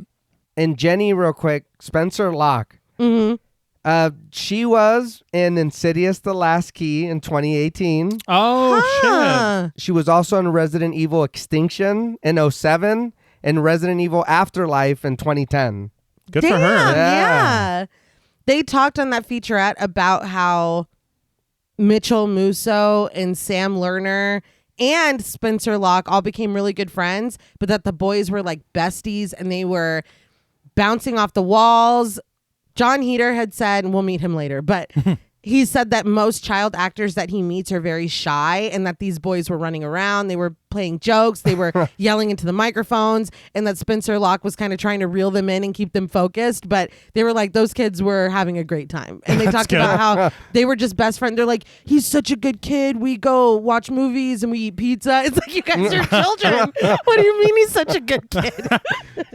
They had said that they basically auditioned every single child actor in Hollywood. Damn. And they settled on these 3 because of this dynamic that they discovered between them. Yeah. Okay. And so it does kind of fit as far as her kind of reeling them in. Yeah. It fits with what you want in this film. Yeah. So That's very cute. But up in DJ's room, we glide over empty bottles of soda to find the boys. Chowder is by the window in front of the telescope with his red cape over his head. DJ is slumped over next to him, asleep. When an alarm beeps, Chowder raises the cape and reports with a yawn that it's 8 a.m. and there's no detectable movement. This startles DJ from his sleep as he jots down the findings. No detectable movement. No sighting. Oh, good. Did you write that last one down? Hell no. He gasps when the door opens, but it's just Z bringing DJ some chocolate. DJ shushes her and Chowder hisses from underneath his cape. Confused, Z flicks on the light, causing the boys to panic. DJ immediately switches it back off and asks Chowder if their cover has been blown. Chowder flips his cape over to his back and peers out of the telescope. With smoke still streaming from the chimney, Chowder scans over the house, finding even the windows to be dark and motionless. He reports to DJ with relief. No detectable movement. As DJ breathes out a contented sigh, Z asks what the two weirdos are up to. Chowder says it's nothing, just the house across the street tried to eat them. DJ tells her that they've been watching the house all night. As Z picks up one of the discarded bottles and its yellow contents slide around, he continues that they haven't even left his room, not even once, not even to go to the bathroom, so don't drink that. I feel like you can leave. Like, Yeah. one person can do both. Well, Yeah. but you're still in your house. You can go to the fucking bathroom. Yeah. You don't have an outhouse. Yeah. That's just gross. And it's Mountain Dew bottles, I believe. So it's, Yeah. it's negligible difference. But I guess they mean it. I mean, I guess. They were focused. Z remarks rightfully that that's gross.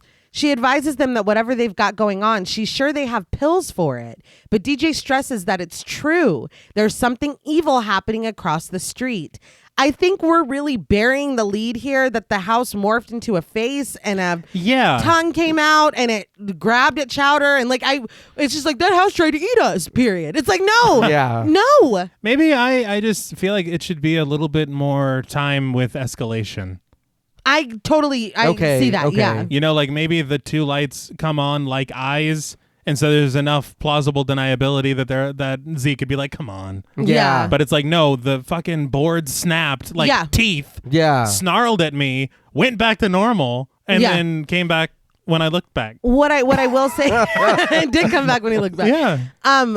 A moment that I think is pretty brilliant is after Nebbercracker goes down, as the door slams shut, you see like the eyes of the house get sad, but it is a split second and then it cuts to black. Like you could miss it. Yeah. I like stuff like that where you're like, did I just see that? But yeah, this is very fucking, it's a monster house. Yeah. Z dismisses the rantings, dryly telling DJ that she's happy for them, but she asks if either of them have seen Bones. She says that he left unexpectedly last night and he never came back. That's not true. No, unexpectedly, you're really absolving yourself of a lot of guilt. You kicked him out and told him not to come back. Yeah. So I don't know. And really, why would it hasn't even been 24 hours. No. You haven't even tried to call him. It's just the morning. Yeah. Yeah. DJ is confused by this, but Chowder reminds him of the bottle they saw last night. And DJ's like, of course. I feel like DJ is the one that knows that he was here drinking. Oh, yeah. Chowder wasn't here. Also true, but he's the one that discovered it. But he held it up. Yeah. So DJ could have been like, that's Bart's brand. brand. Yeah. That's Bones' brand. Yeah. Z is fed up, though. She tells the boys that she doesn't have time for this. Chowder starts to attempt to break the news to Z gently, but DJ butts in that her boyfriend was most likely eaten alive. Z just nods, coming to an unrelated conclusion. Sherry Clausen, who we do not meet. No. Yeah. We do not see. No, we do don't not see. hear about again. Yeah. There's no phone call that's like, I'm going to kick your ass or anything like that.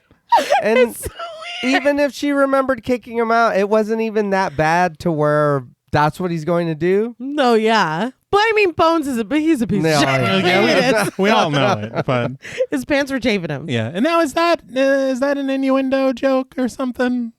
What? About him getting eaten alive and then she immediately Oh my god. Oh. You know what I mean? Is that one that Maybe. goes over the heads of the kids?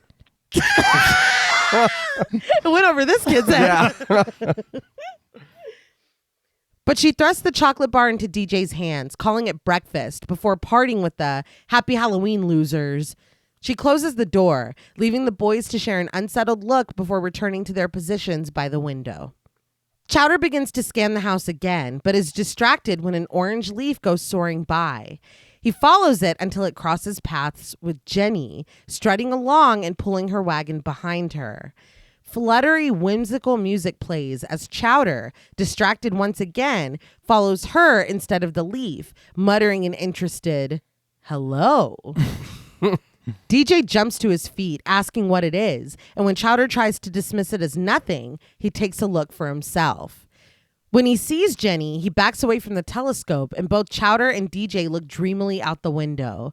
They share the eyepiece to look at her again, but the whimsy is over when the beware sign in Nebbercracker's front yard sucks itself down into the earth. With the warning gone, Jenny turns and starts walking to the front door. They both snap into action, lamenting a mirrored, "Oh no," and racing out of the house. But as they go, Z calls after DJ that his phone is ringing. Did anybody else think it was the house? Like, don't even try to stop me. I'm hungry. Yeah, I thought that's so. The only thing that we've seen. Like, we've already established that the house can call him. I think you're probably supposed to think that. Maybe. Okay. It's just really funny. Don't even fucking think about it. Don't get in my way. That is really funny. But they run across the street yelling for Jenny to stop. They stop when they come to Nebbercracker's property line. Jenny finally turns to see what the commotion is about, and when she does, a big sign warning to keep away sinks down below the grass while her back is turned. But she was walking facing it. Yeah. And then when she turns around, it's like, I'm like, but she... You would have remembered that. Yeah. Wasn't there a sign right there? Yeah. Guys! And then, or whatever. Snake! They both beg her not to go any further and to come back towards the street. And Jenny only has time to kind of offensively question their mental faculties before the house begins to morph. I was like, keep it cute. Yeah. That wasn't it. A little shocking. Wood snaps and supports shatter as it reveals itself to be a snarling face once again. Was anybody else appalled that this was happening in broad fucking daylight? Absolutely. Yeah. And Z was just on the porch yelling at them to come back. Yeah, and it seemed like something very personal for DJ and Chowder, so I didn't think that this would be so... I was like, I don't give a fuck. Yeah, I'll eat anyone.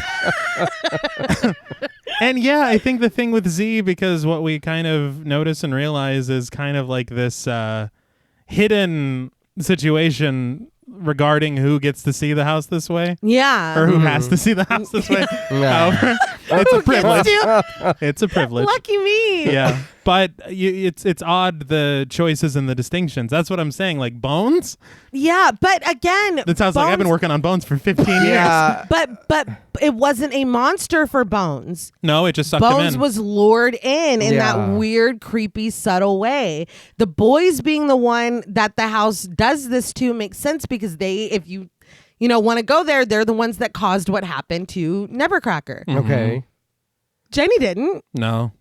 No, but I think if it was going to eat her anyway, it's like, oh, I'll just eat all three of you motherfuckers Yeah. right now. Well, the house doesn't like solicitors. Yeah. Fair Well, enough. It did say keep away. yeah.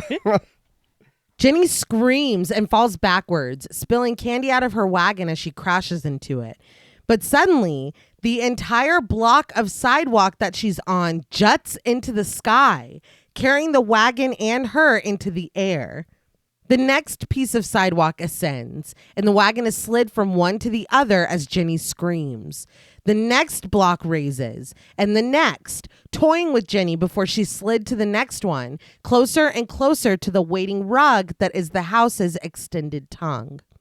DJ and Chowder each race up a side of the walkway, eager to save Jenny, and when the sidewalk relinquishes the wagon, they're able to grab her when the wagon slides into the house's waiting maw.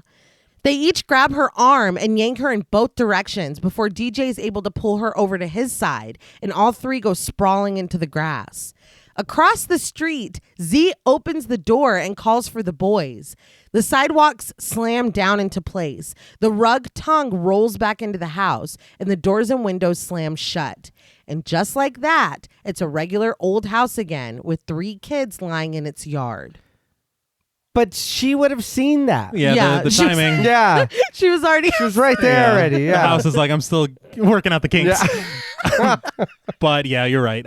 One thing I will say is there is a shot from the inside of the house at this point, I believe, where it's like looking at the kids and across the street. Reminds me a lot of the shot from Halloween when Lori drops off the stuff for her dad, the keys, at the Myers house. Okay. And Michael Myers peers out at them. And he's looking, okay. With one Tommy Doyle, I believe. Yeah. Or maybe he was. Yeah, he was there. He was there. Is that where you ate the puppy?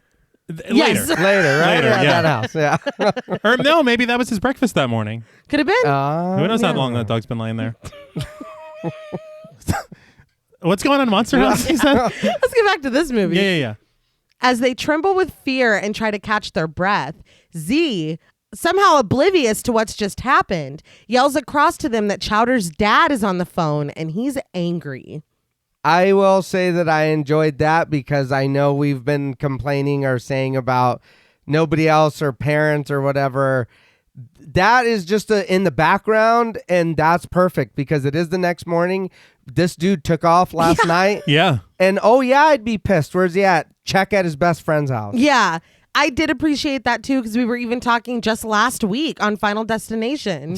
Yeah. We were like, why does nobody's parents give a fuck about what's happening? Mm-mm. Chowder and DJ pull themselves up, and DJ helps Jenny to her feet as she glances fearfully up at the house. They meet Z in the street, and when Z tells Chowder that his father's worried about him, Chowder snatches the phone out of her hand and agrees that he should be.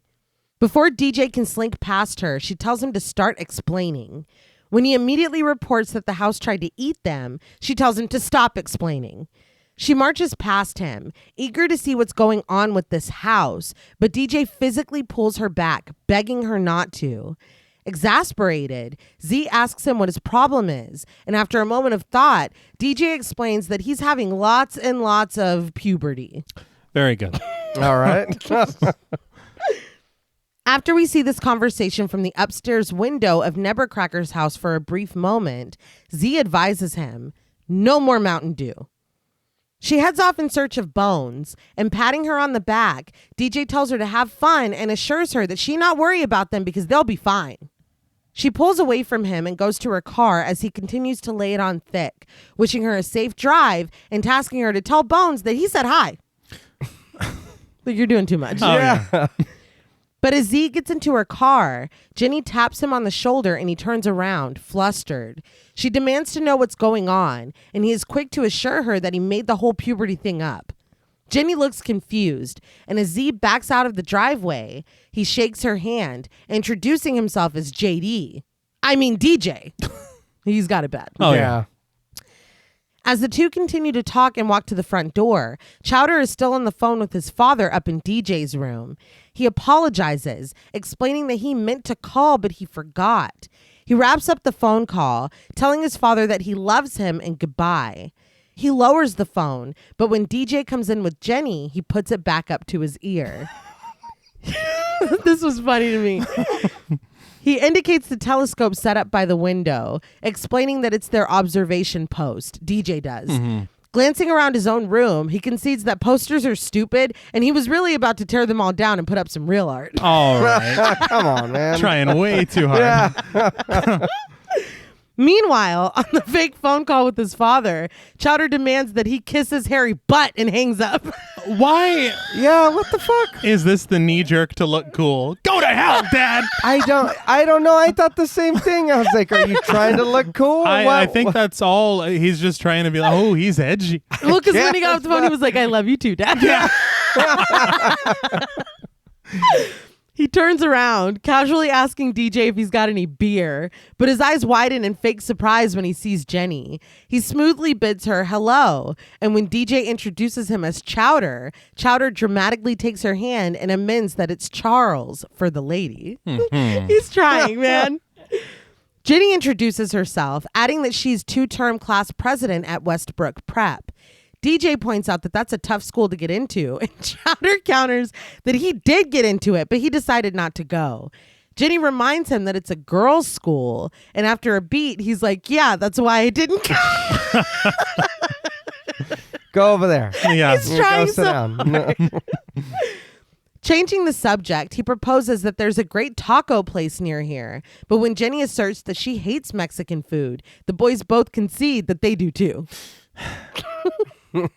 Jenny peers out the window at the house, and Chowder sidles up to her, attempting to speak poetically as he describes the house, mocking them with its houseness. He's a poet. Yeah. Jenny ignores this and asks to use DJ's phone. He hands it over and asks who she's calling, ignoring Chowder when he tells him that that's rude. Dialing in the number and raising the phone to her ear, Jenny answers that she's calling her mother, and DJ swiftly informs her that her mom probably won't believe her. It's too much for an adult mind to comprehend. Jenny spots the defiled soda bottle and asks if that's pee inside, because if it is, that's really gross. DJ tries to stammer out an explanation, but Chowder is all dramatics when he asks in a shocked tone, DJ, you pee in bottles? But DJ reminds him that one's his pee. I read somewhere that the original line was piss. No. And they're like, you can't say that, dude. Come on. No. Why is that so funny? You piss in bottles? Like, all right. Chowder, reel it in. Chowder, calm down. Jenny holds up a hand to silence them as she asks for her mother. She steps out of the room when she gets a hold of her, starting her story that she was selling chocolates. With the boys left alone now, they turn on each other. It's news to DJ that Chowder hates Mexican food, and when he turns it around on him, DJ confirms that he does hate it, and in fact, he started hating it first, outside, in front of the house. What? They step up to each other toe to toe, and Chowder invites DJ to get technical. Actually, he started hating it through the telescope.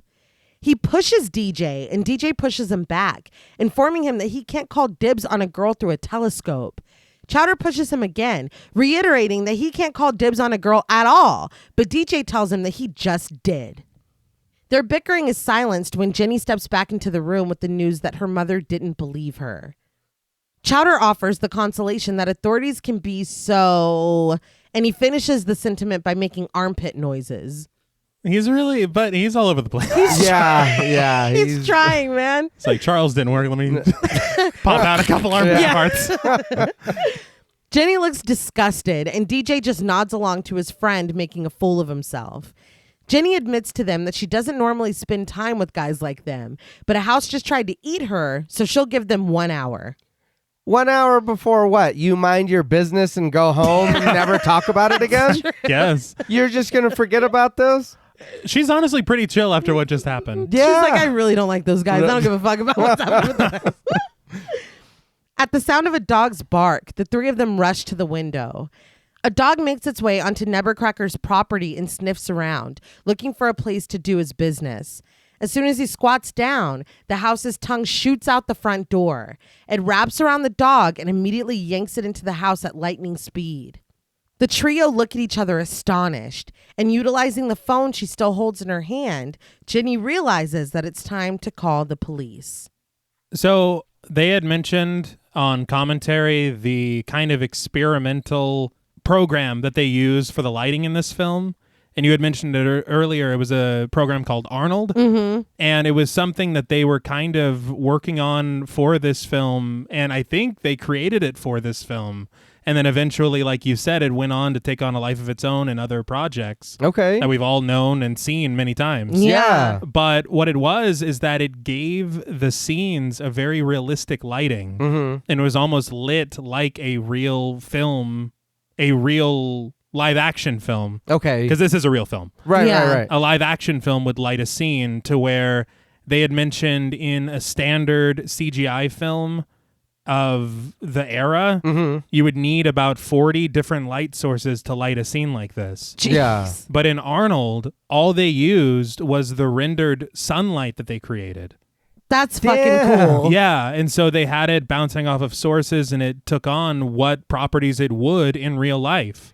That's really fucking cool. Yeah, it is. What, this is named after Arnold Schwarzenegger? Now that I don't know. Like, Sure. It's possible. Strong. Yeah. Yes. It is.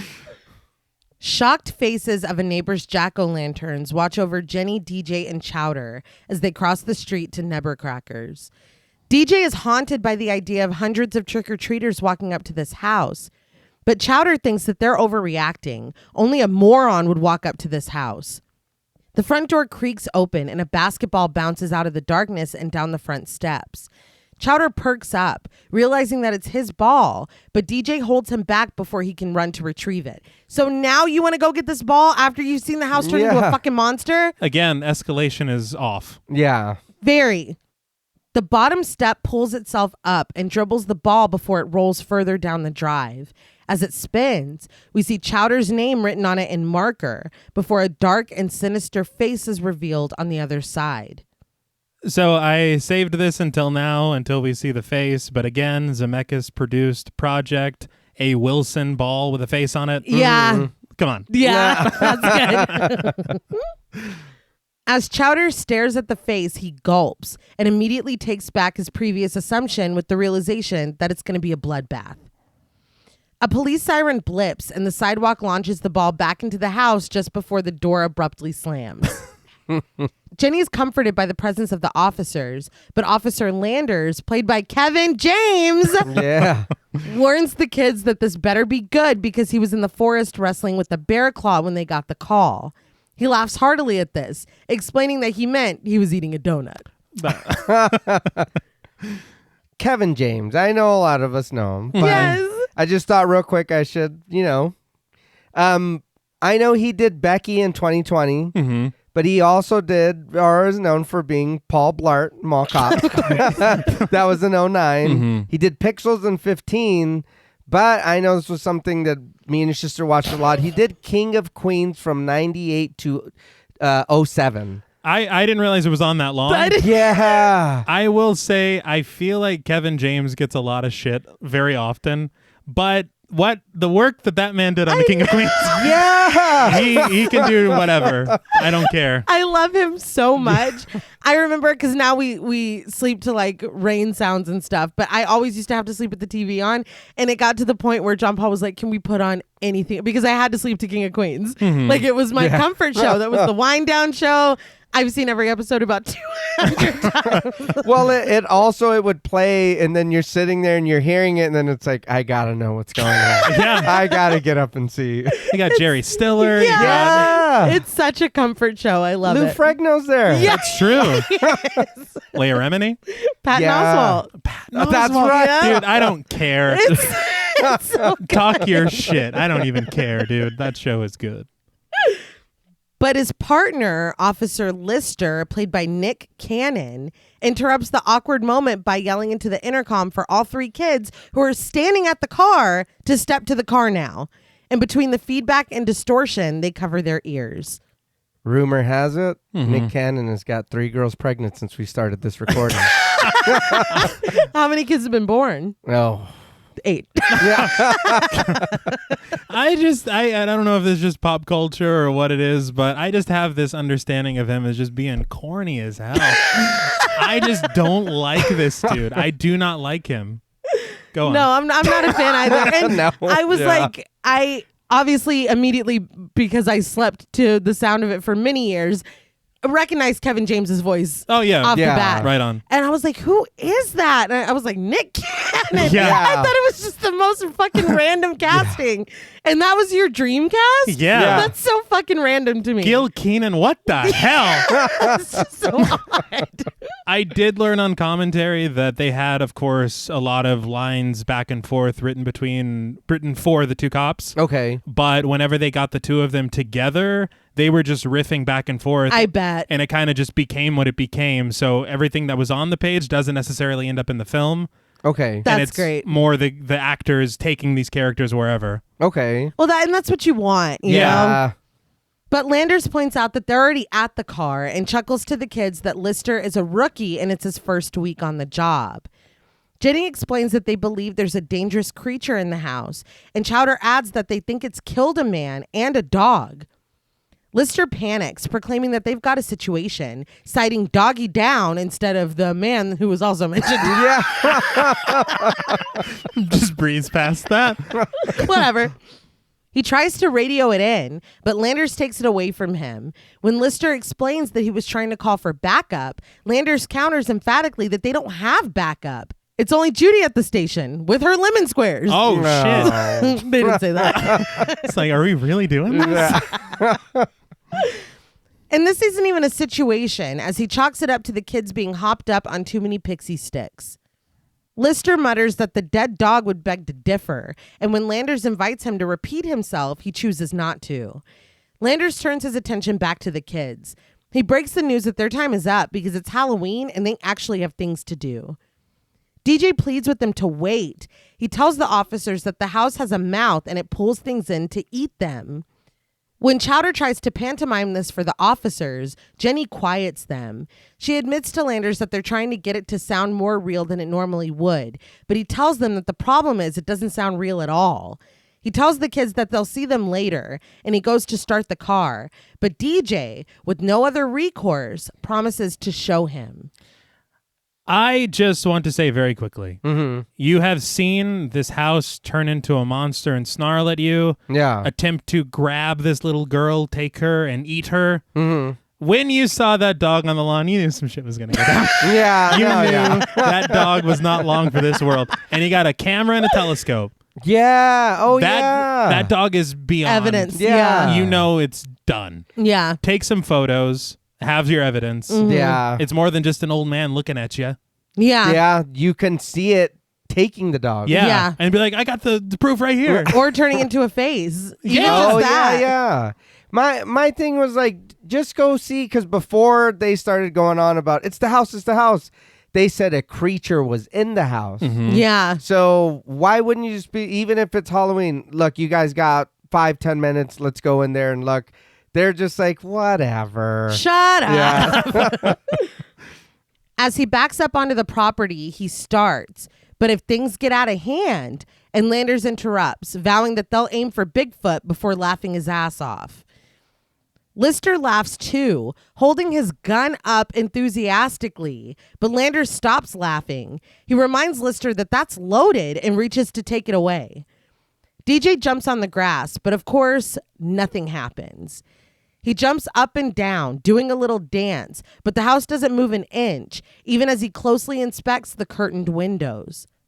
The cops chuckle at the display, but Jenny realizes that they're dealing with a smart house.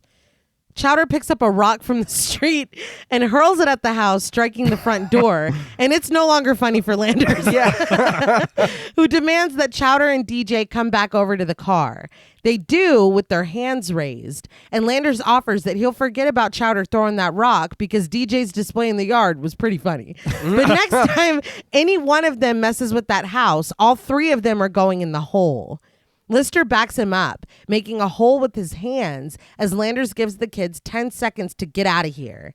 Jenny asks him for his help, reminding him that it's his job, but Landers just starts counting.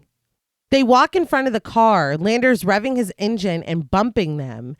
Jenny remarks, so much for relying on the government, but not forgetting his crush, Chowder agrees that he hates the government. He turns to DJ and admits that they're screwed. But as we press in on DJ's eyes, he says that they're not. They'll just have to go to an expert.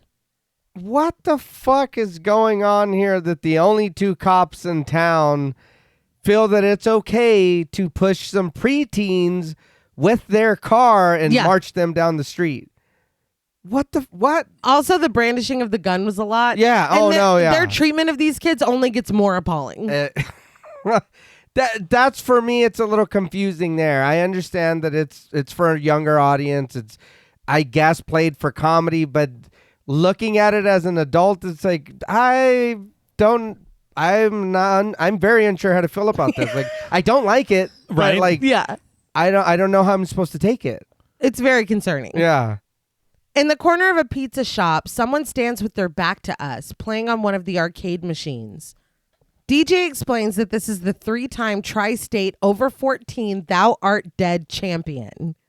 He says his name is Reginald Skalinski, but they call him Skull. Cool, man. Okay, yeah. I'd go by Skull. And this is Skull and Bones. Yes. Yeah.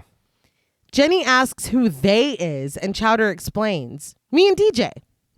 As Skull jumps around and presses buttons on his game, Chowder muses that he's the smartest guy on Earth. Jenny is ready to go talk to him, but they stop her. Chowder warns that Skull is in the game zone, and you don't want to mess with Skull when he's in the game zone. Exasperated, Jenny asks how long he'll be playing, but Chowder has no idea. Skull once played for 4 days straight on a quarter, a gallon of chocolate milk, and a diaper.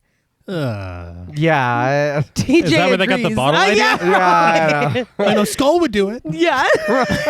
He's our hero. But DJ agrees that the man is a legend. Jenny doesn't have the patience. She drags them over to the game zone, conceding that if Skull isn't going to come out, they're going to go in. Our view twists, and we finally see Skull, played by John Heater, muttering at the "Thou art dead" machine, "You're gonna die." On the screen, Skull plays a poorly animated loinclothed blonde who chops down skeletons and ghouls with his axe. When Skull continues talking to the game, letting his latest victim know that he chopped his head off, but he can't see his head rolling because his eyes are on it, DJ softly asks, "Sir?"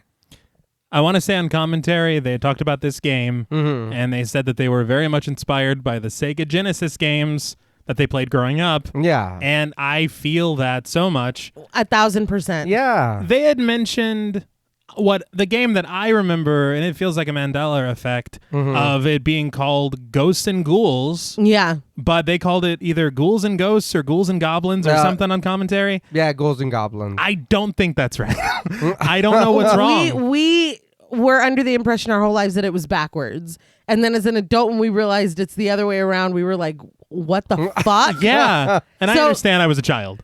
But still. No, and I'm the same way. I thought the same thing for a long time. Uh-huh. For me, what it reminded me of, because I couldn't remember the name of that game, was it reminded me, I think it's Ultra Beast. That's Altered Yes.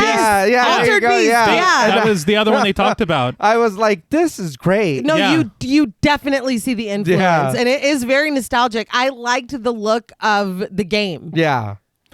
I also wanted to talk about the casting of John Heater. Okay. He was cast specifically based on his performance in Napoleon Dynamite, Of course. which is not a surprise. Yeah. But very interestingly, he and his twin brother Dan are both trained animators. Okay. What? Yeah, and so Dan Heater worked on this film as an animator and even animated some of his brother's scenes. That Hell is yeah. so fucking cool. John Heater. I remember him from the Benchwarmers. That was 06. He did Napoleon Dynamite in 04. I didn't realize that it was that old. Me neither, actually. It's 20 years old. That That's doesn't kind of sound wild. right. Yeah. I think production on this film was in 04. Okay. And he did Blades of Glory in 07. That's funny. The Will Ferrell. Yeah. I was watching that featurette and it was funny to me, but I'm like, of course, because of her age. All the iconic people that are in this film, some that we've already met, and one that we have not met yet that my jaw hit the fucking floor. Yeah. But Spencer Locke was like, I couldn't believe I got to meet Napoleon Dynamite. That's very funny. It's like, dude, you're in a scene with Steve Buscemi. Yeah. Yeah, but you're also... But you're Yeah. also a child. So yeah, Napoleon Dynamite. But Skull turns to look at DJ. He tells him that he's busy playing the game without even looking at the screen. DJ blurts out quickly that Nebbercracker's house is possessed and DJ needs to know how to destroy it. Skull tells him to calm down, elaborating that DJ makes him want to throw up in some tinfoil and eat it. Now, Oh, right. I guess I can't sympathize because I don't know what it would feel to feel that way.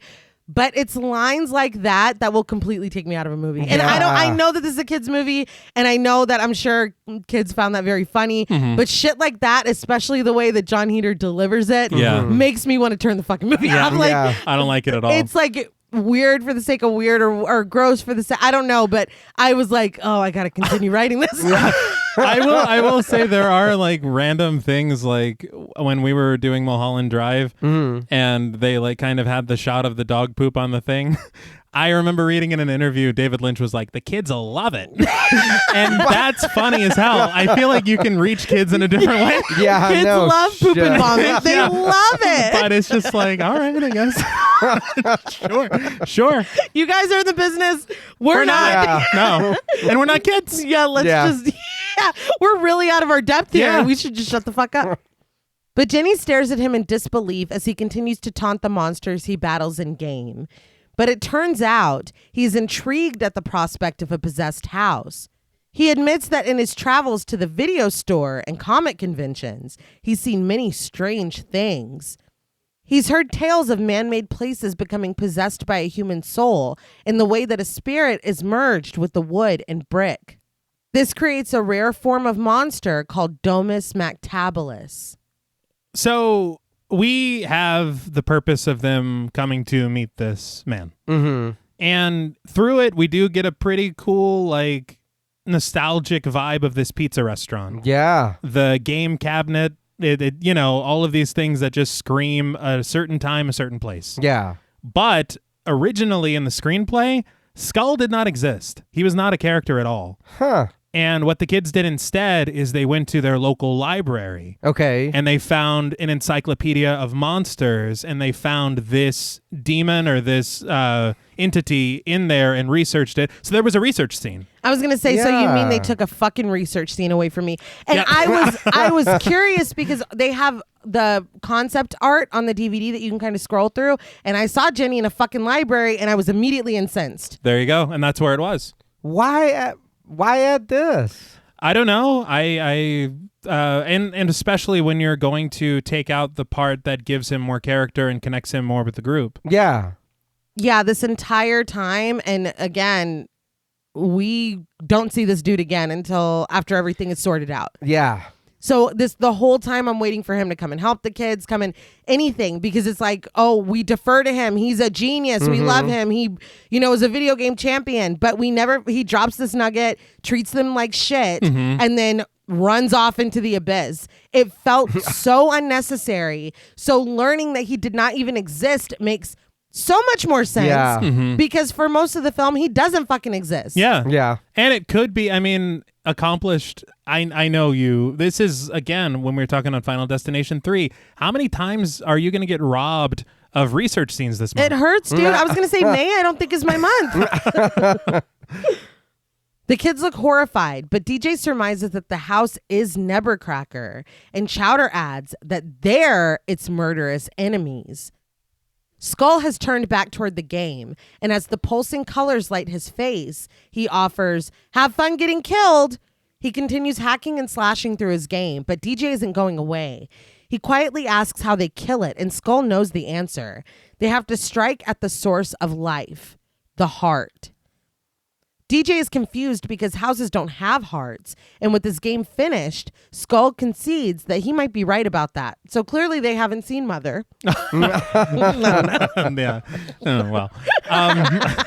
One thing I will say is they had mentioned on commentary that they had done a lot of research of different mythology, Russian folklore, to kind of form the basis of this, what is it, demise mactabilis?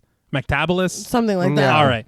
But I think that if you have the library scene, you probably get more of that. For sure. Yeah. This, it just seems like very flippant, very whatever, and then it's just kind of done. Well, we can even just like that, even if they're not reading it and we just see them flipping through books and then pictures of what's going on. Yes. Even that throws us a little more than just what this dude's telling us. Yeah, who we never see again. Yeah. Yeah. Skull's beeper goes off, and when he consults it, he apologizes to the kids because he has some very important business to tend to. He pulls a pizza down from the counter and starts to rush away, but he stops and dashes back. Chowder is now holding a slice in his hand, and Skull takes the piece, chewing annoyingly in DJ's face before running out the door to make the delivery. I don't know how Chowder snagged a piece of pizza. No. I don't know why he's playing video games while this cooked pizza is sitting here ready to be delivered. Yeah. I don't know any. I don't understand. They made a point to say on commentary that he's the only one working in this restaurant, which What? only raises Yeah. further questions.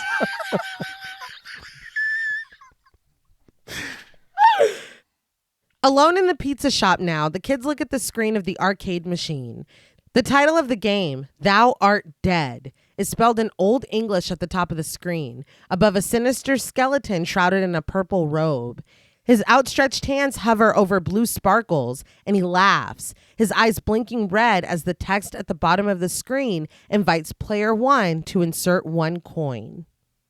As DJ, Jenny, and Chowder walk back to Nebbercracker's, they ponder how they're going to find the heart of a house.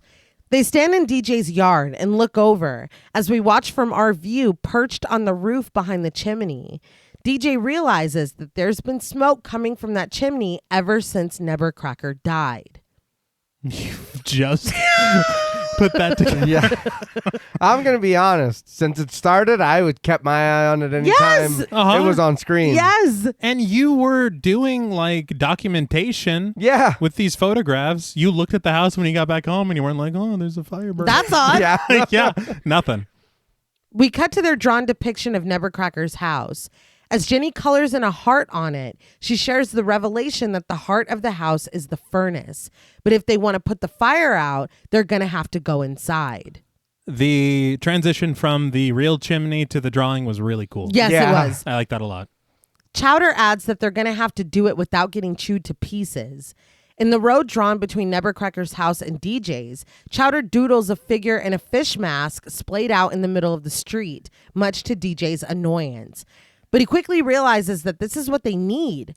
Coloring in the dropped objects in Chowder's doodle, DJ says that they need to create a dummy.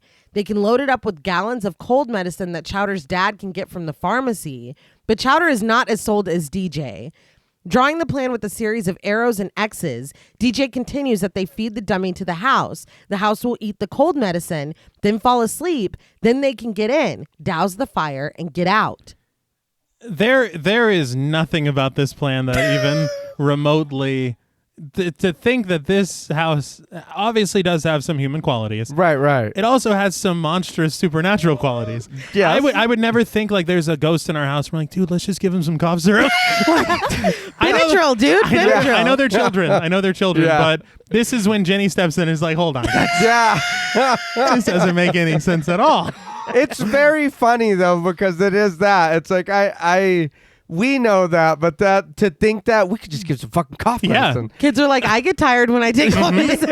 It works for me. You're like, that's not gonna work. No. Go ahead. Okay. Yeah. When Chowder protests, DJ asks if he has questions. He does. Are you nuts? Slamming his hand on the table, he says that he doesn't want to steal drugs from his father. He doesn't want to go inside a monster, and he doesn't want to die. Jenny, though, thinks it's worth a try. And when she verbalizes this, suddenly Chowder thinks it's worth a try, too. He's ate up. Yeah. At the pharmacy, Chowder loudly and badly steals a large amount of cold medicine, dropping some on the floor and alerting a cackling skeleton decoration when he flees the store.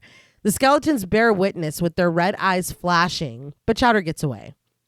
Biking one-handed and cradling his ill-gotten medicine to his chest, Chowder makes his way back to DJ's.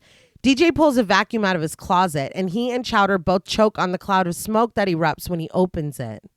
Jenny puts a jacket over it, and they load up the now empty bag with the medicine. The group arms themselves with water guns, and when Chowder whines that he wants the bigger one that Jenny has, she hands it over, frustrated. I was shocked that he was like, I know that's Yeah. Oh, man. You're not even one of us, really. Yeah, that'll make her like, yeah, that'll work. I did find it interesting. Like I said, those mocap cameras, there were 200 of them mounted to capture every single angle. So any kind of prop that they used would obstruct the view of whatever sensors were behind it. So all of the props were made of wire. So the cameras can see directly through it, but the actors still had something to carry. Yeah. And they would put weights in them so it's not just like they're holding nothing. And the water guns in particular, they had a little weight in it to move from side to side so that it would feel like water sloshing inside of it. Oh, that's cool. Which I thought, yeah. But DJ grabs walkies from the spy area in his bedroom, and before he leaves, he snatches up the gold key he found in Nebbercracker's grass. We zoom in on a photo he took of twisted branches reaching skyward, and suddenly we are among the branches. The kids make their way to Nebbercracker's house. Jenny and DJ are concealed within metal trash cans while Chowder pushes his can, hiding behind it as their faux trick-or-treater hides inside, a plastic candy bucket hanging from its broomstick arm. DJ peeks out from beneath his lid and whispers at Chowder to go. Chowder removes the lid from his can and his monster mask inflates, the tire mark from Dad's car still staining the front of it. He lifts their fake friend out and pushes it along the wheels of the vacuum cleaner, whispering for it to not be scared because that's not how it was trained. He lifts it onto the sidewalk leading to Nebbercracker's front door and tells it, "I love you, vacuum cleaner dummy," before hiding back behind the trash can. Jenny rises from her own can, aims with her slingshot, and perfectly hits the doorbell. This has got to be it, right? Oh, okay. yeah, that's true. Do you remember a slingshot? No, Okay. not at all. Just wondering. The curtains in the upstairs window abruptly rise as the house wakes. It peers down on them through the windows as Chowder calls out trick or treat for his inanimate friend. DJ instructs Chowder to plug it in, and he does. He plugs the vacuum cleaner into the orange extension cord they drug with them, and as the electricity travels through, the vacuum cleaner dummy is activated, and it makes its way up the sidewalk. Tense music mounts as Chowder feeds the extension cord, allowing the dummy to fulfill its destiny. As it gets closer, the front door swings open and the house's teeth take their places. The tongue rolls out like the macabre red carpet, inviting the dummy inside. Just as everything is perfectly lining up, Officer Landers' siren bleeps as the car pulls up to the kids. Immediately, again in full view of the car, Yeah. the tongue rolls back inside and the windows and doors slam shut. The police car runs over the extension cord, severing the connection, and the dummy immediately loses steam. Defeated, DJ whines that they were so close. They were. It was right there. And yeah, there's no way they could not have seen that. Oh, no. Landers and Lister get out of the car, hurling charges at the kids. Littering, loitering, vandalism, vagrancy. Lister adds treason, but Landers tells him that he's wrong. And when Lister asks if he's sure, he snaps at him that he is. He's like, we heard him say he hates the government. Yeah, he did. He tells the kids to get out of the cans, and Lister backs him up, shining a flashlight at them and telling them to follow it. He tells them to drop their weapons and hand them over, and the kids relinquish their water guns at the threat that Lister will shoot them. That is... I had to, I'm not gonna lie, I had to pause the movie. I was like, did he really just threaten to fucking shoot these preteens? They have Out. water guns. Yeah.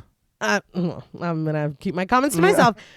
Landers looks the water guns over and tells Lister to stay with them so he can check the situation out. He follows the extension cord and is startled when he comes to the vacuum dummy. He prods it, causing the makeshift head to flip up and reveal the entire thing to be fake. Lister continues shining his flashlight in the kids' faces, taunting Jenny, but Landers has found the stash of cold medicine inside the vacuum. Now that's got to be a crime. Yeah. Now that is Yeah. that was stolen. Yeah. Well, that and also what distribution, I think. Well, The amount. Manufacture. He dips his finger into the bottle and tastes it, promptly spitting it out. But after a quick check to make sure Lister and the kids are occupied with each other, he gulps some down. see, I was gonna say yeah, but what he does next, I guess, is kind of like, we'll forget. Yeah. I saw that. Yeah. And I got to say, this dummy was not very convincing, but it fooled both the house and Landers. So you can tell its body is a vacuum. There's a cord coming out of it, dude. Yeah, dude. Most people don't have that. No. Most people don't have a bag and, Yeah, and no a cord shit. and a handle. And broomstick arms. I was gonna say, and the damn thing's shoes are on top of the vacuum. I mean, Oh my gosh. But he marches back to the car angrily, proclaiming that that's it. He's taking the kids in. Lister continues hyping him up, but it has to be explained to him that Landers means to take them to jail. The kids are flabbergasted, and when Lister leads them to the car, DJ pleads that he has to believe them. Shoving him in the back seat, Lister tells him that he's got the right to shut up. Jenny says again that the house is a monster, and Lister shoves her inside as well, chastising himself for having believed her. Lastly, Chowder tries to appeal to them by claiming to have a cousin that's a cop before admitting that he's really just a guy with a gun. All right. Not helpful. Yeah, what the fuck? He's shoved in as well, while Landers promises that they're going to love him downtown. What? Yeah, What? Again, I'm confused. Extremely. And I was also confused that he gives them the water guns back. Yeah, what True, the fuck? yeah. I think everything about these cops is a problem, really. Yeah. As they get back in the car, Lister pats them on the back, declaring them to be super cops. But Landers isn't as jazzed. Probably because he's drunk off cold. Yeah. Before they can sit down, Lister is startled by a deep rumbling. Afraid, he asks Landers if he heard that. Landers chalks it up to his stomach, admitting that he's starving. But Lister says that that's not it. It sounded like a dangerous creature. He slinks up to the house, vowing to go check it out. Deciding he needs to reel him in, Landers follows, and both of the cops ignore the 3 kids in the back seat, begging them not to go up to the house. Lister hurries and dramatically spins, landing flat against the wall next to the door, wielding his gun. He tries to give complicated hand signals to Landers, who doesn't understand them. He bails on this and rolls across the yard, choosing to survey the trees with his flashlight instead. We follow across the porch and honestly an Evil Dead-esque POV shot. Yeah. As Yes. the grass begins to ripple beneath Lister's feet. I was like, I see you. Yeah. Panicked, he points his gun in front of him and demands, freeze, but he's talking to a tree. But finger-like branches drop down and pluck the gun out of his hands. Lister runs away, warning the tree that what he's just done is illegal, but he's not fast enough. The branches encase him and lift him into the air. Lister screams. The kids scream. Landers comes running to Lister's aid from the other side of the house. I was going to say the tree was made me think of Poltergeist, Okay, yeah. but we just said Evil Dead. It could be that too. Yeah. Yeah. That's true. As the tree swings Lister from his ankle, Landers promises to get back up. When Lister reminds him that there was no backup, Landers amends his statement. I'm getting Judy. He runs away, but not fast enough. The house's tongue rolls out onto the grass, wrapping itself around Landers and pulling him into the house. He can only scream Judy's name before he's lost to the shadows, and the house's teeth slam shut, closing the door. The kids look up at Lister, still suspended from the bare branches of the tree, but not for long. The house's jagged mouth opens once again, just in time for the tree to toss Lister inside, silencing his screams. It cuts to black. I don't think that that tree was listening to him. I would say no. No. I also, again, what is this neighborhood, dude? Yeah. Yeah, they're screaming. Nobody? Yeah, no one. And the cops are outside. If I hear the cops outside, I'm peeking out of my blinds fucking immediately. Yeah. Nosy as hell. Yeah. Get me on the street. The kids are still stuck in the back of the cruiser, and Chowder is in a full panic, worried that he's having a stroke. Jenny, scared herself, assures them both that they'll be fine if they can just stay calm. They stare at the house, quiet and serene now, but the tree that snatched up Lister suddenly juts out and grabs the car. The branches wrap tightly around the metal frame, shattering the back window to nothing. The children scream helplessly on this ride from hell. The house gnashes its teeth as the tree brings the car closer. As the house bites off the front half of the car, Chowder confesses to Jenny that he's always loved her. Oh. That's amazing. The kids scream as the front half of the cruiser is pulled down through the wooden floors of the house. The carpeted tongue reaches out for them wildly before wrapping around the rest of the car, pulling it toward this esophagus formed of jagged wood shards that ripple at the side of them. DJ instructs them to run, and they go, jumping from the car just as it's digested. They run for the front door, but it promptly slams in their face. From outside, the porch that comprises the house's lips trembles. The house shakes as wood and shingles are repaired, supports go back into place, and cracks and holes are mended. We slip through an opening just as it seals itself and travel down the winding pipe before we find the kids again, startling them in a gust of air.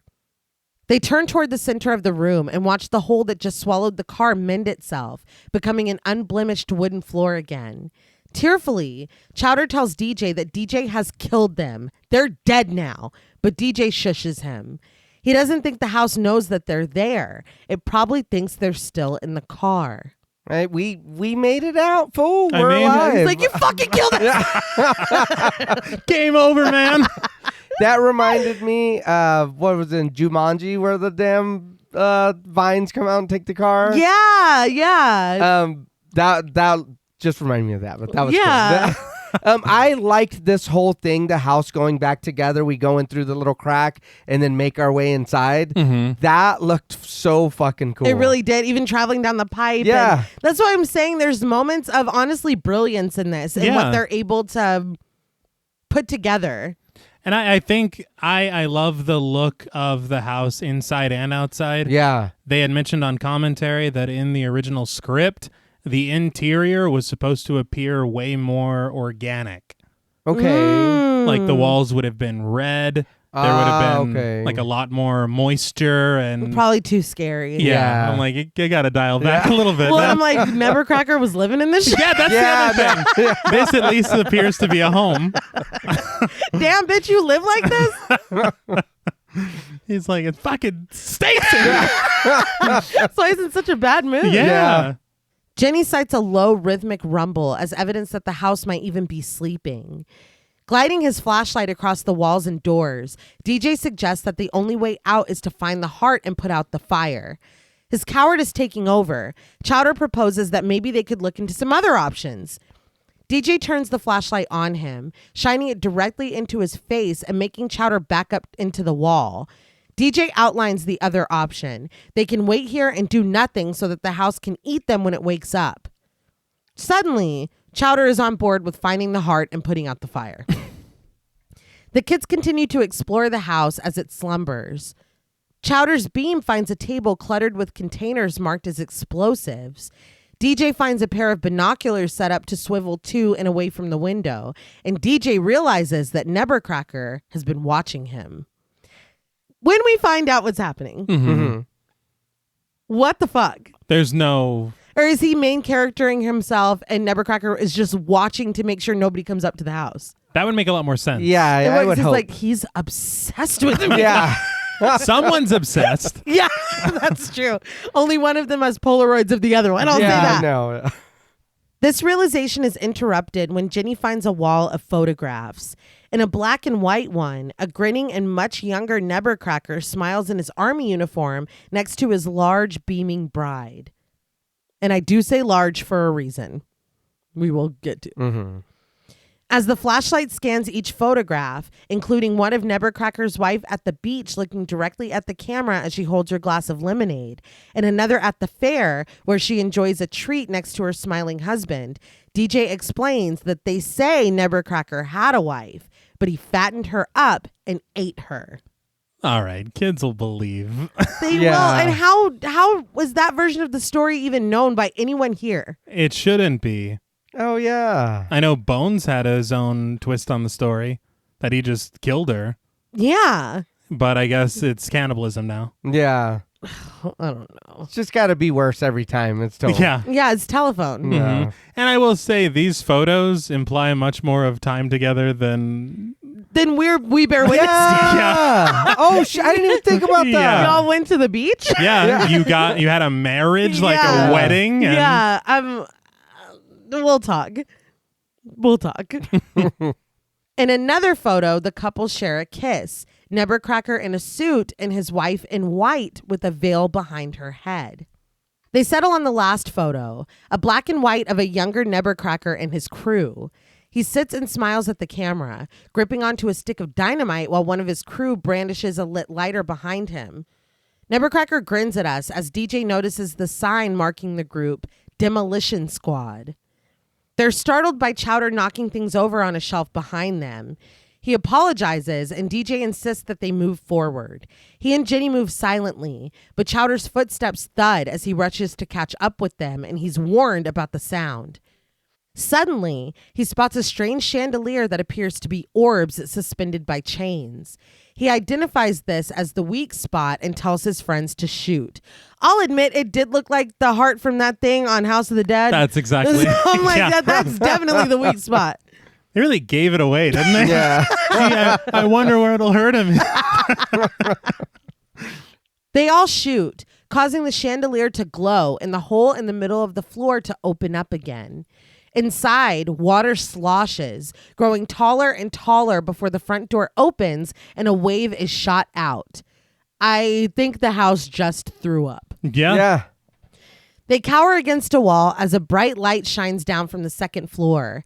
It inspects the floor, narrowly missing DJ as he steps out to peek at it. The light glides over the glowing and swaying chandelier. Jenny eyes Chowder with disappointment, but he defends himself in his plan to shoot the heart. Jenny uses the location of the house's teeth and rug tongue to deduce that the chandelier is the uvula. Chowder nods with understanding that it's a girl house, but she schools him. The uvula stimulates the gag reflex, and everyone has one, but Chowder maintains that he doesn't. So did he think that Did he think that Jenny was like, oh, that's the house's vulva? Yeah, dude. Dude, Chowder jump into the hole. That's crazy. Yeah, that That is like, wow, that he would even. That's a joke. That's the over the head. Yes, which I do appreciate. I love when films do that. Right. Like Shrek, you know? Yeah. But I was like, there's no fucking way. But Shrek's a grown ogre, though. That's true. But that is staggering to put that joke. Yeah. The tongue folds itself back up the stairs, and the wooden slats of the floor creak as they are mended back together. DJ tests this with his foot before instructing his crew to move. He tells them to move quickly and quietly and not to touch anything. But out of nowhere, he falls down into darkness. Jenny reaches for him and Chowder reaches for Jenny, causing them both to suffer the same fate as DJ, plummeting into the darkness below as their flashlight beams flip with no control. Again, that's a pretty cool shot with the... Yeah.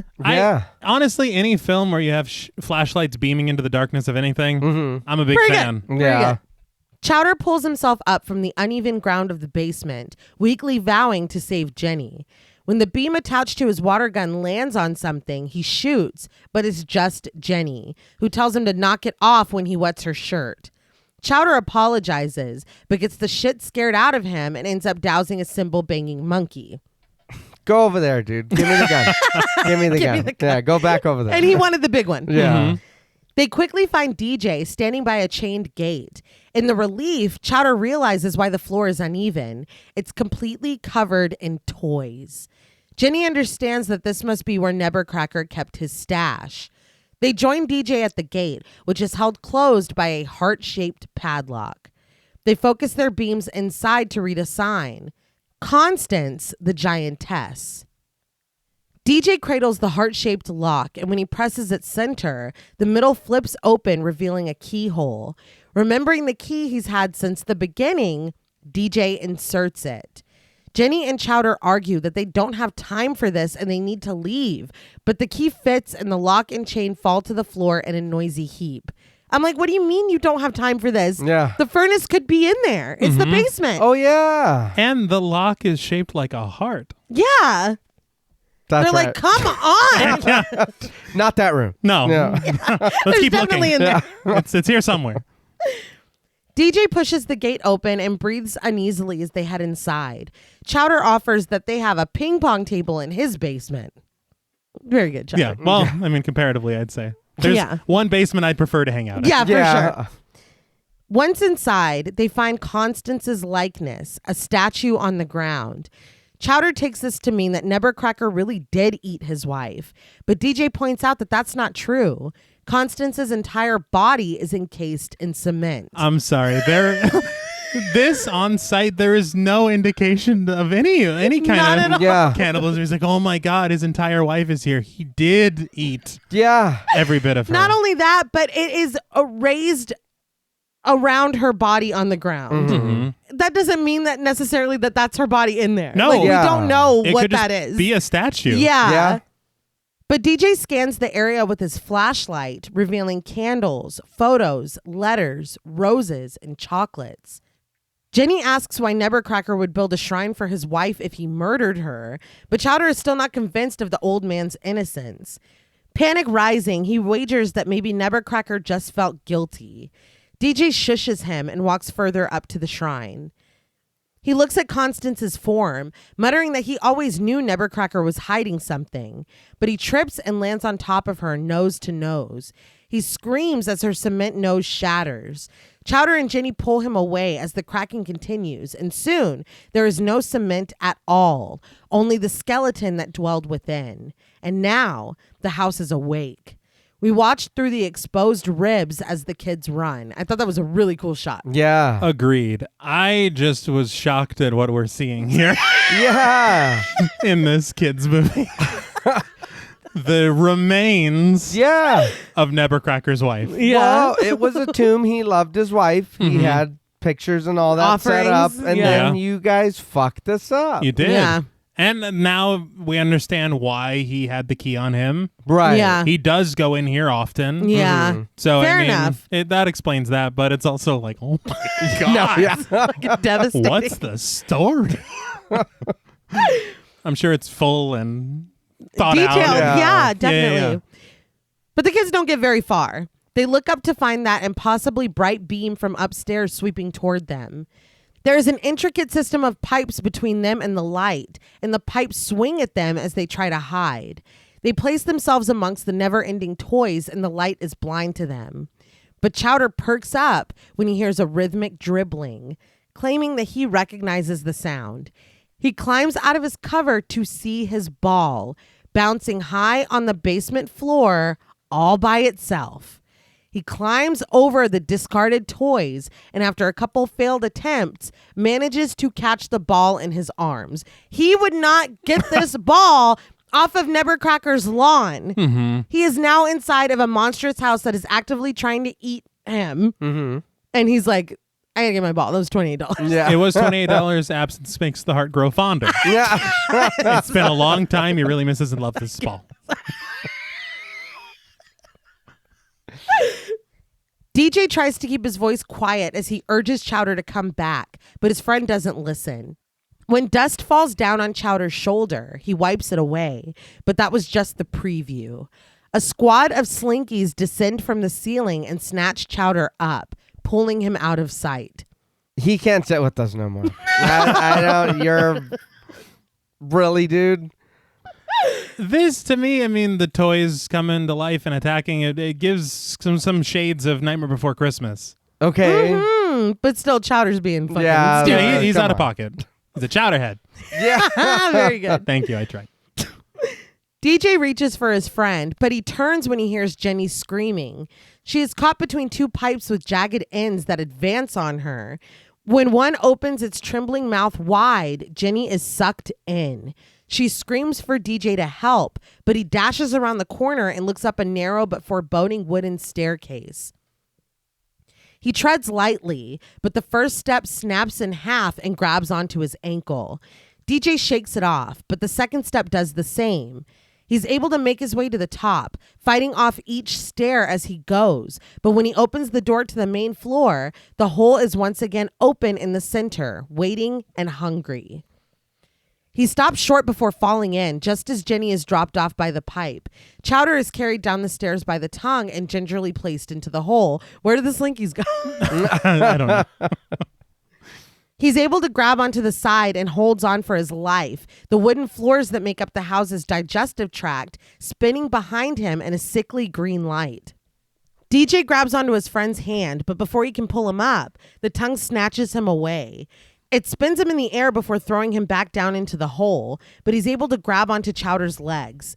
Jenny screams, but the bright beam of light from upstairs settles on her. She spots the uvula and puts a plan into action. Dodging the thrusting tongue, she rushes up the stairs and jumps onto the chandelier, hanging and swinging from it. She pulls it as far as she can before falling into the hole and grabbing onto DJ's legs to keep from falling. The house's uvula snaps back, hitting the ceiling and cracking it. The cracks continue as the house's watery bile rises up through the hole, submerging the children one by one and forcing them to hold their breath. The water rises to impossible heights before the front door opens and the house vomits, spilling the kids out onto the lawn and freeing them from the hungry home. It was smart. It was very smart. There is a shot that is very funny to me, and the house is more human than we feel because it is crying buckets of tears. Yeah. The children cough and sputter, remarking how gross it is. And Chowder asks if they just got upchucked. And Ginny identifies the uvula as nature's emergency exit. Behind them, the house quivers, its windowed eyes sorrowful as the water spills. Like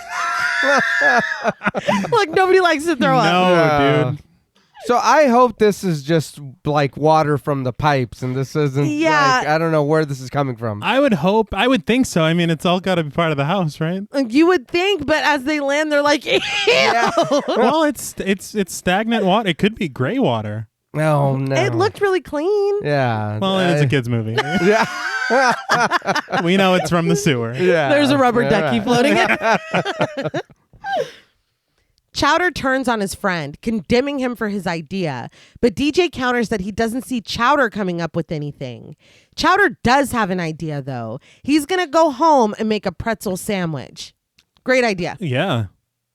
He starts to walk away, but DJ turns him around, reminding him that the house is still alive and asking if Chowder is really going to wuss out. But Chowder reminds him that he stole drugs for him and he risked his life in that house. He pushes DJ, and DJ pushes him back, informing him that he could have died too. But Chowder points out the difference. DJ is the one that killed Nebbercracker in the first place. Oh, right, dude. Wow. He's like, not me, not Hermione, you. Really? Dude, What a friend, dude. What the fuck? And hold on, though, because I did puberty, and I went to go get your ball. Mm-hmm. You know what I Yeah. mean? I'm a grown-up. Yeah, Historically, they turn on each other at the drop of a hat. Yeah. do we ever get any kind of apology or reconciling? Because this is the end of a friendship that I'm witnessing. Yeah. Yeah. Oh, yeah. He's like, you fucking killed that old man. And I'm going to tell the court. If they call me as a witness, dude, I'm going to say that, you know. And you got to live with that for the rest of your fucking I life. hope you see his fucking face every time you go to sleep. It's just weird. And then you move on. Yeah. And again, if this is for children, Yeah. there is no resolution. Yeah. There is no, a healthier, I don't know, whatever. I guess not every film, not even every kid's film needs to teach people how to act. Yeah. I guess not. But I was just a little surprised at the way these best friends are treating each other. DJ counters, though. He doesn't say I didn't kill him, but he was like, I was getting your ball back. Yeah. Well, he's still harboring a lot of guilt. Yeah, understandably. Jenny comes over to break up the fight, chastising them for acting like babies. But DJ agrees that they are babies. He questions their entire plan of trying to put a house to sleep with cold medicine. I mean, Wow. But again, they don't know that it wouldn't have worked. They didn't get to try it. it wouldn't have Your worked. eyes just narrowed. Well, but then when they got in the house, it fell asleep anyway. Yeah, it did. I So, was already primed for a nap. yeah. It's been doing a lot of transforming over the last couple days. That is true. That's got to be tiring. Defeated, he starts to walk across the street, telling his friends that he's going home because he sucks. He steps into the street and he's like, and you can just drop fucking dead. No, but Really? an ambulance comes racing down the street and nudges him to the ground. Mm-hmm. You got to say that every time somebody gets hit by a car in a movie. You have to. You have to. Chowder takes comfort in the fact that at least it's an ambulance. Nobody really seems to care that he was just hit by this vehicle. No. And DJ doesn't even seem to care. Yeah. It's like, oh, I'm totally fine. I think there's a point, and this is about where I was like, I don't think anybody in this town cares about the children here. Oh, no, not even a little 'cause bit. Even if they are looking out their windows and they're seeing this fucking monster house attack these kids, and not the cops or not, and there's got to be a neighbor looking. He's like, Mm-hmm. Good for the house. Yeah. It's like, Glad that wasn't us. yeah. And even him driving, dude. Like, Yeah. Okay. he's right in the middle of the road. DJ is sprawled on the street, but he pulls himself up with a gasp. From his view on the ground, heavy boots get out of the vehicle and stomp toward him. In the harsh brightness of the headlights, the owner of the boots leans forward, snarling. It's Nebbercracker in a hospital gown, his arm pulled against his body in a sling. Why is he driving the ambulance? Did he break out of the hospital? Did he steal the ambulance? Why is he alive? I have so many fucking questions. So many questions that make me think that this man was not supposed to come back for the third act. No, not at Yeah. all. And off mic, JP said, and this is another Halloween reference. Yeah. What? It's like he came home. Yeah. What the fuck? Chowder announces that it's a ghost and picks up another rock. He's too quick to be throwing those rocks. But he hurls it at the old man and hits him in the chest. He yells at Nebbercracker to be gone, but Nebbercracker just imparts the same sentiment onto him. DJ is taking comfort in the fact that Nebbercracker isn't dead, so that means he's not a murderer. But Nebbercracker has been staring up at his house, and he turns to them now, warning them that he's not dead, but they're gonna be if they don't scram. He asks if they don't know what day it is. He looks down the street at costumed children making their way from house to house and worriedly repeats to himself that he's running out of time. So there are people very close by. Yeah. Mm-hmm. It would seem. Yes. He turns away from the kids, telling his house, "Honey, I'm home." The front door slams repeatedly. The shingles flutter and the trees shake in their roots. He speaks to the house gently, pointing out its ruffled shingles and cracked windows, but he assures his house that it's no problem at all as he dips his hand into a box of explosives that I guess was also vomited out onto the grass. I don't know why this was there. Yeah. I guess it must have been. I guess. From behind Nebbercracker, the kids stare in disbelief as DJ finally understands what's happening. It's her. The house is her. The house's face oscillates between anger and sadness as DJ rushes to the old man, who is promising that he can fix it all with some paint and varnish. DJ tells him that he knows all about Constance. Nebbercracker is shocked by this, telling DJ that he doesn't know anything. And at the mention of the name Constance, the curtains upstairs snap open and we zoom in on DJ from the house's eyes. The house glowers behind Nebbercracker as he realizes that the kids were in his house, and he rushes to physically attack DJ. Yeah. Look, I just want to say that I thought that this scene was Nebbercracker showing his true self, turning over a new leaf, and then he just launches himself at this kid. I was like, oh, all right. Well, you would think he's like, I understand. Yes. I know. He's like, oh, fuck you. Yeah. You son of a bitch. You broke into my home. Yeah. Like, it's shocking. It is. But DJ holds him back and Nebbercracker's anger softens. DJ asks, "You didn't kill her, did you?" How sweet of you to concede that I didn't murder my wife. Nebbercracker shakes his head and his face brightens as he dreamily admits that he loves her so much. We see Nebbercracker as a young man, sitting enraptured and love-struck in a crowd, the crowd around him frozen and motionless in their laughter and judgment. A curtain bearing Constance's name and likeness, eating a cake, reads, 675 pounds, the lady as big as a house.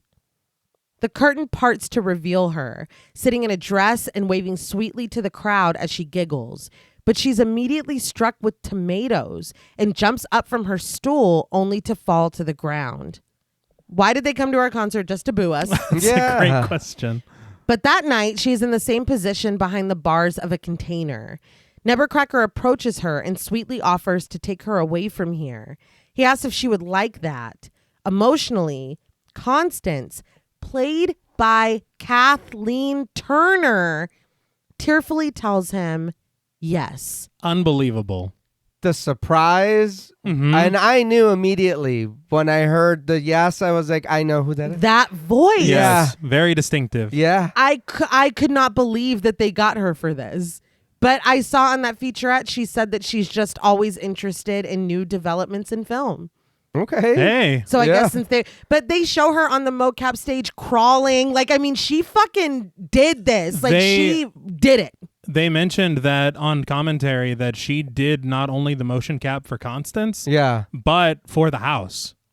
Damn. It's fucking amazing. Okay. That these are her facial expressions that we see in the house doing like facial expressions. Yeah. Well, Very it's good. a house. Yeah, very good. Well, it's impressive. That's all I'm trying to say. That's all. In line with that, I saw the sound designer, Randy Tom, talking about the sounds that the house makes. He said that he started the process by conceptualizing the house as a living thing and decided that everything needed to be organic.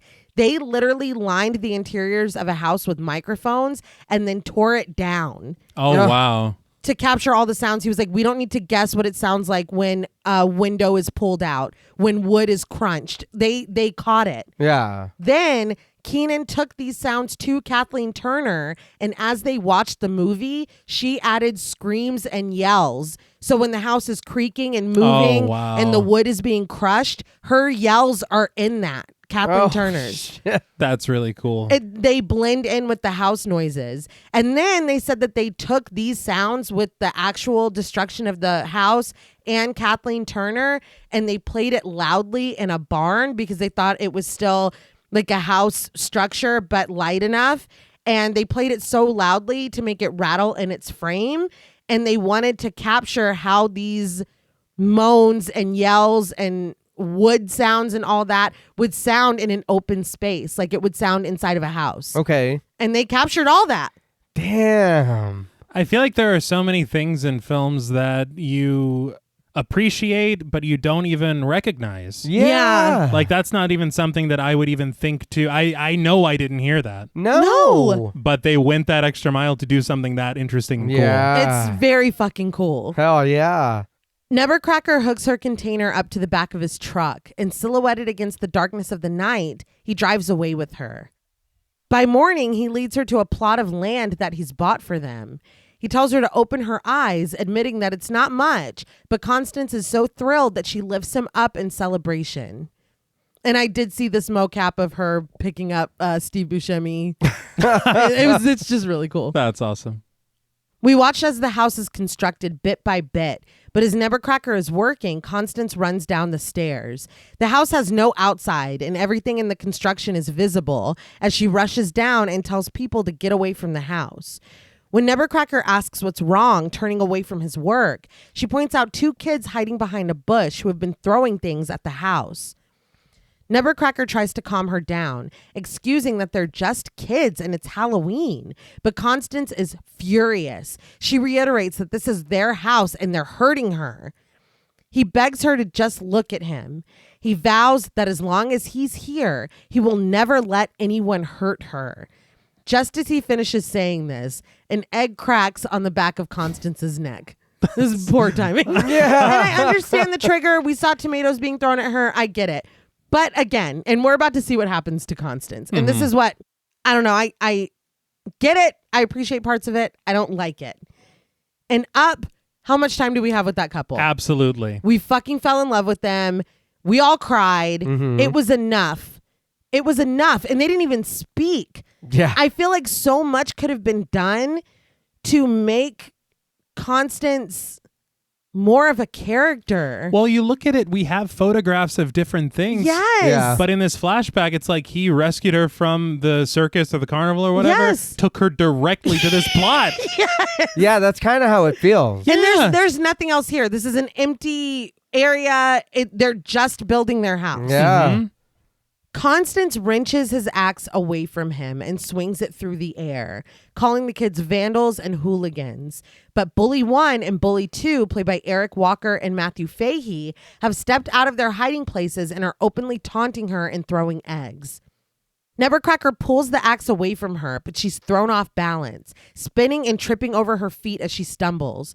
She falls down into the house, trying to grab the cement mixer to pull herself back up, but all she does is aim it downward. She falls into the bottom of the house and the cement falls on top of her. Now, these kids are murderers. Yeah. If any kids in the film. Yeah. And you little shits, we were talking off mic earlier. What the fuck are they doing out here? I don't know. There are no houses. This is unincorporated Ireland. Just nothing is there. You're not trick-or-treating. You're not. No. I'm confused. Yeah, that is true. You guys went out there for mischief. You must. Oh, yeah. There's no neighborhoods out there. Mischief. We see the house fully constructed as Nebbercracker explains that he finished it because it's what she would have wanted. We see the house weather and age, and trees in a neighborhood sprout up around it. A paperboy rides down the sidewalk, tossing papers, but when he tosses one at Nebbercracker's house, it's thrown back at him so hard he falls off his bike. Nebbercracker continues that Constance died, but she didn't leave. He nails the beware sign down into his yard and disappears into the house. When night falls, costumed children gather at the sign and gaze up at the house. Nebbercracker says that on that one night every year, he had to take precautions. The kids throw rocks up at the window and Nebbercracker hurries to it, screaming at them to get away from his house. All right, we're about to join them back on the lawn, but what do you mean one night? Yeah. What do you mean one night? It's Mm-hmm. every single day. Constance is slurping up the fucking signs to keep the kids away, to lure them so she can eat them. Yeah. I really don't appreciate the fact that this woman who was, I mean, we saw the tomatoes, Yeah. Uh-huh. oppressed, made fun of, judged, whatever you want to call it for her size, is now this big giant house that is eating children and dogs. I don't like that. I don't like that that's the representation of her after she's died. I don't like that she was never humanized. Like you said, it was, well, we live here now. A kid throws an egg and she goes That's after him with a it. fucking axe. Yeah. That is wild behavior. It looks like you wanted to murder children in life. Yeah. And you're murdering children in death. Yeah. It's really strange. Like we were saying, a montage. I think you said off mic. We saw them at the beach. Show these moments. Yeah. Show these glimpses into their life of falling in love. Because it looks like he fell in love before she ever opened her mouth. Mm-hmm. So maybe she was this horrible, mean woman, but he was still just starry-eyed, whatever. We never got to know her as a compassionate person. She was chasing fucking little pieces of shit kids with an axe. Yeah. So angry and blinded by rage that it led to her own demise. Mm-hmm.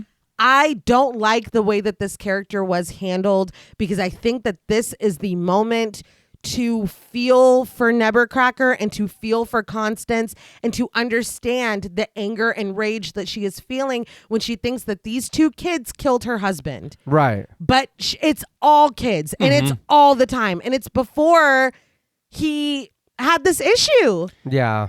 If I'm not mistaken, I read in an article with Amblin that they did with the director for the 15th anniversary. Mm-hmm.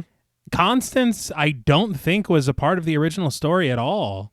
Really? Yeah, and I think that it was added by Kenan and the writer from Corpse Bride Yeah. to give this backstory. Yeah. Okay. Yeah. But and again, in the concept art that I saw that showed Ginny in the library and all that, it shows the kids down by a furnace that explodes, which again, The Shining, Right. Take a shot of apple juice. Yeah. But also that was the quest that was given by this character that you made for no fucking reason playing the arcade games. Attack the heart of the house. Yeah. Furnace is the heart of the house. Now there is no heart of the house. I guess the fucking padlock.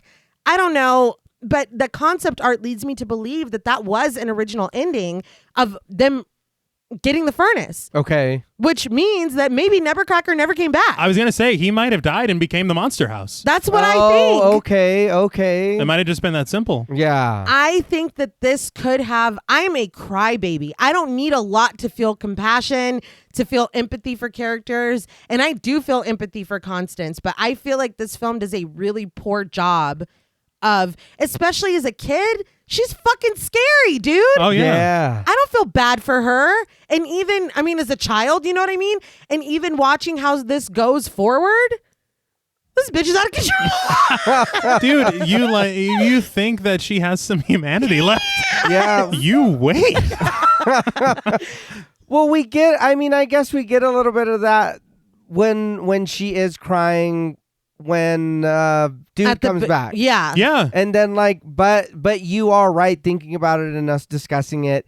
It is weird because honestly, look, I didn't think about it that way about the house and all that. I just took it as, oh, she passed away and then now she is haunting or residing in the home or whatever. Okay, I can dig it. That's fine. But what's confusing is that, like you said, T, she was already portrayed as mean or as evil or whatever for no reason. We didn't get that. If we would have got a little more character, like you are saying, or a little more backstory with them together, then I feel like it would have been a little more impactful. But just that, it doesn't make me want to be like, oh, well, let's let the house make it or something. It's like, no, just tear it down. It's like she's already out of control. Yeah. That's the thing. I just would really have loved to see Constance in the context of more than just her size and her anger, because that's all that we see. Yeah. She's advertised. She's as big as a house. Now she is in the house and she's fucking eating. She's eating kids. She's eating dogs. I don't know. Only Michael Myers can do that and get a pass. I think there could also be some kind of scene to demonstrate her protection and defensiveness of Nebbercracker. Yeah. To say that when it comes to him, she goes into super defense mode. Yeah. Okay. Like there is something that happened during one of their travels or something to the Yeah. beach. Maybe a crab to the beach. pinched him. And she fucking kicks it in.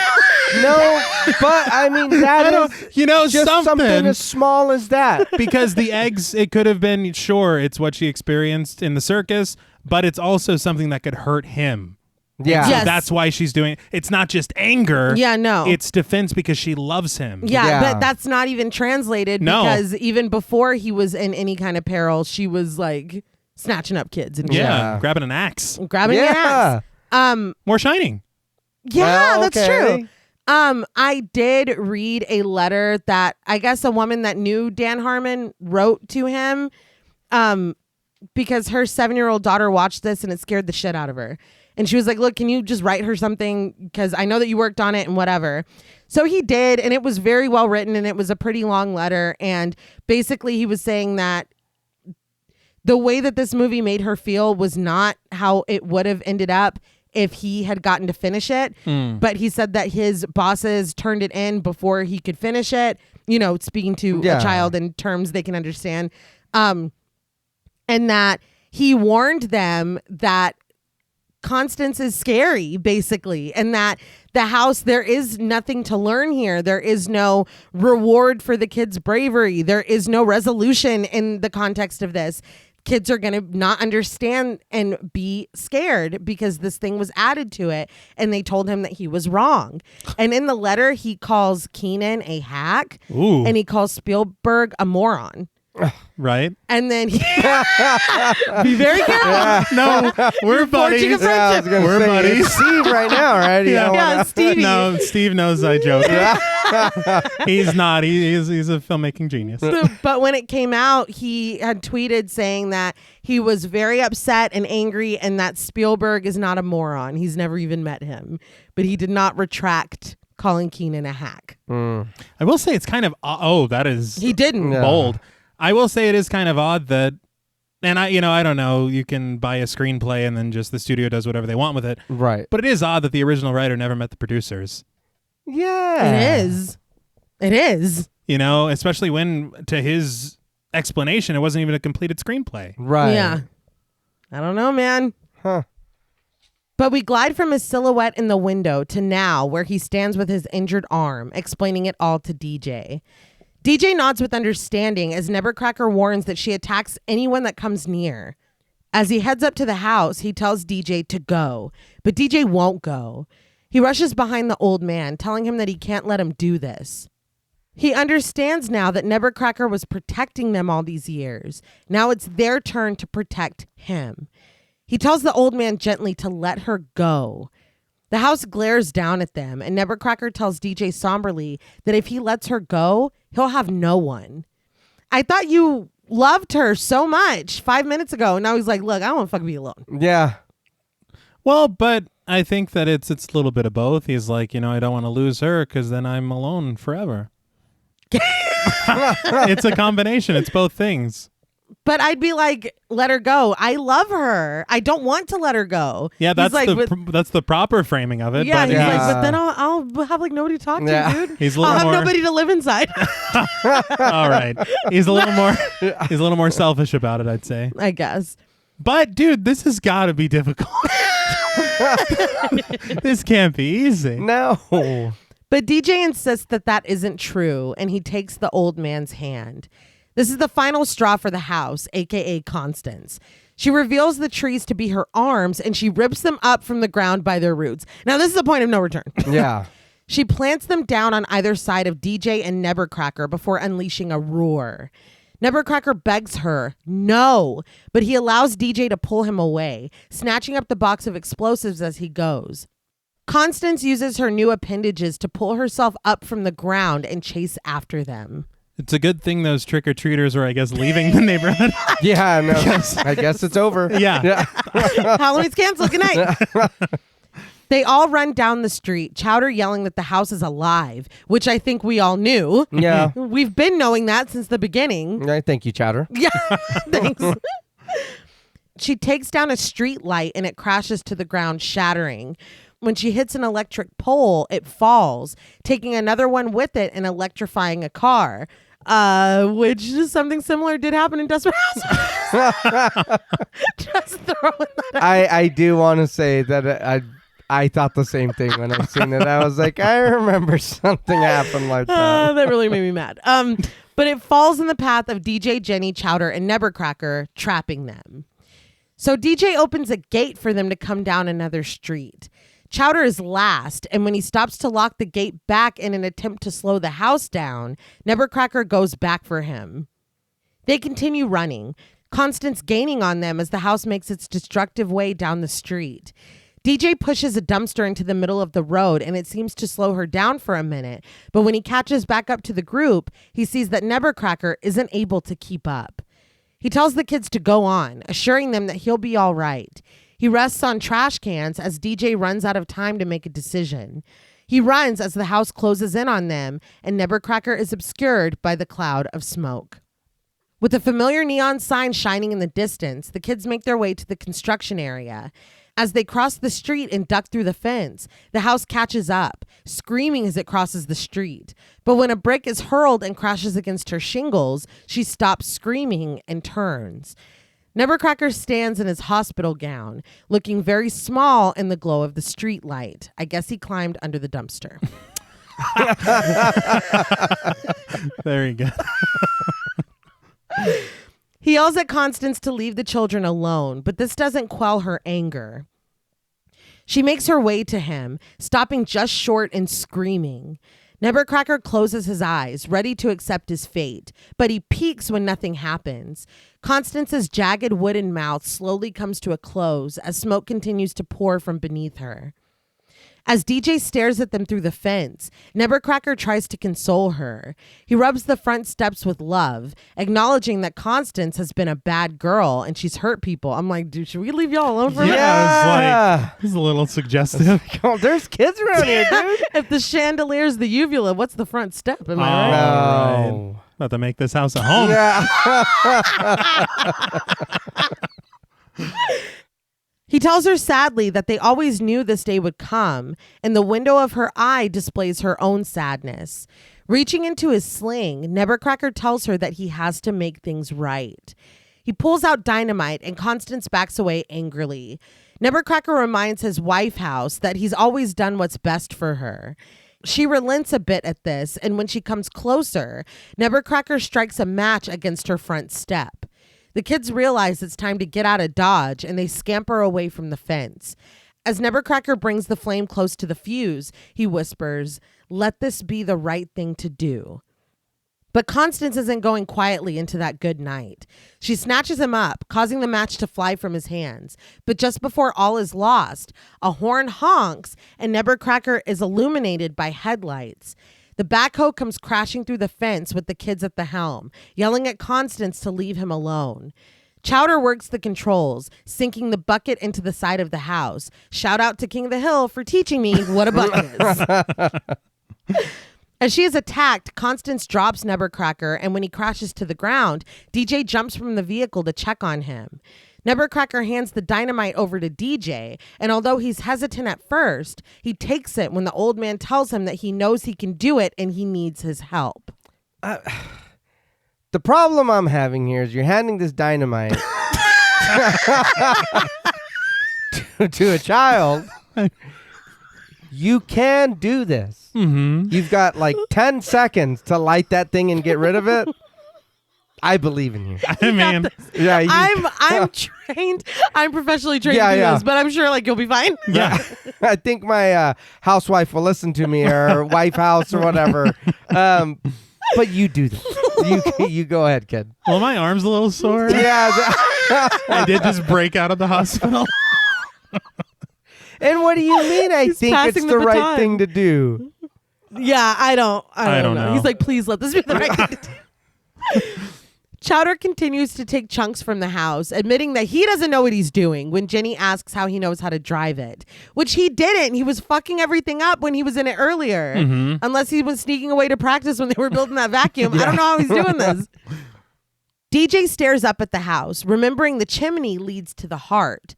DJ strikes the match against the dynamite, and when Constance fights back against the backhoe, Jenny flies out and falls down into the pit dug for construction. DJ finally gets the match lit, but before he can bring it to the fuse, Constance knocks him into the hole as well. He comes crashing down next to Jenny. He immediately checks on Jenny, who isn't sure if she's all right, and he snatches the dynamite back up. When Jenny tells him to get rid of that thing, he eyes a crane in the distance and tells her that he's working on it. Using a walkie that I didn't know he had, he radios Chowder to get the house underneath the crane. Chowder eyes the crane behind him and tells DJ that it'll be a piece of cake. He does his best, yelling at the house that she thought she could mess with his friends. DJ and Jenny run to the crane as the backhoe falls backwards into the pit. Chowder screaming for his mother as he's jostled around. The house follows, immediately looking as though she's regretting her decision. And when the backhoe goes crashing to the bottom, so does she, splintering into a cloud of dust. I just want to applaud Nebbercracker's handiwork for the house lasting this long. Okay, yeah, That's a really good point. It's quality shit. Yeah, man. like he was prepared for almost every For eventuality. anything. And Chowder did something kind of good. Yeah, He did. Give He him his did. flowers. Chowder stands up, coughing before he proclaims that he, the screw up, is the one that won. I was like, that's kind of sad. Yeah. That's rough.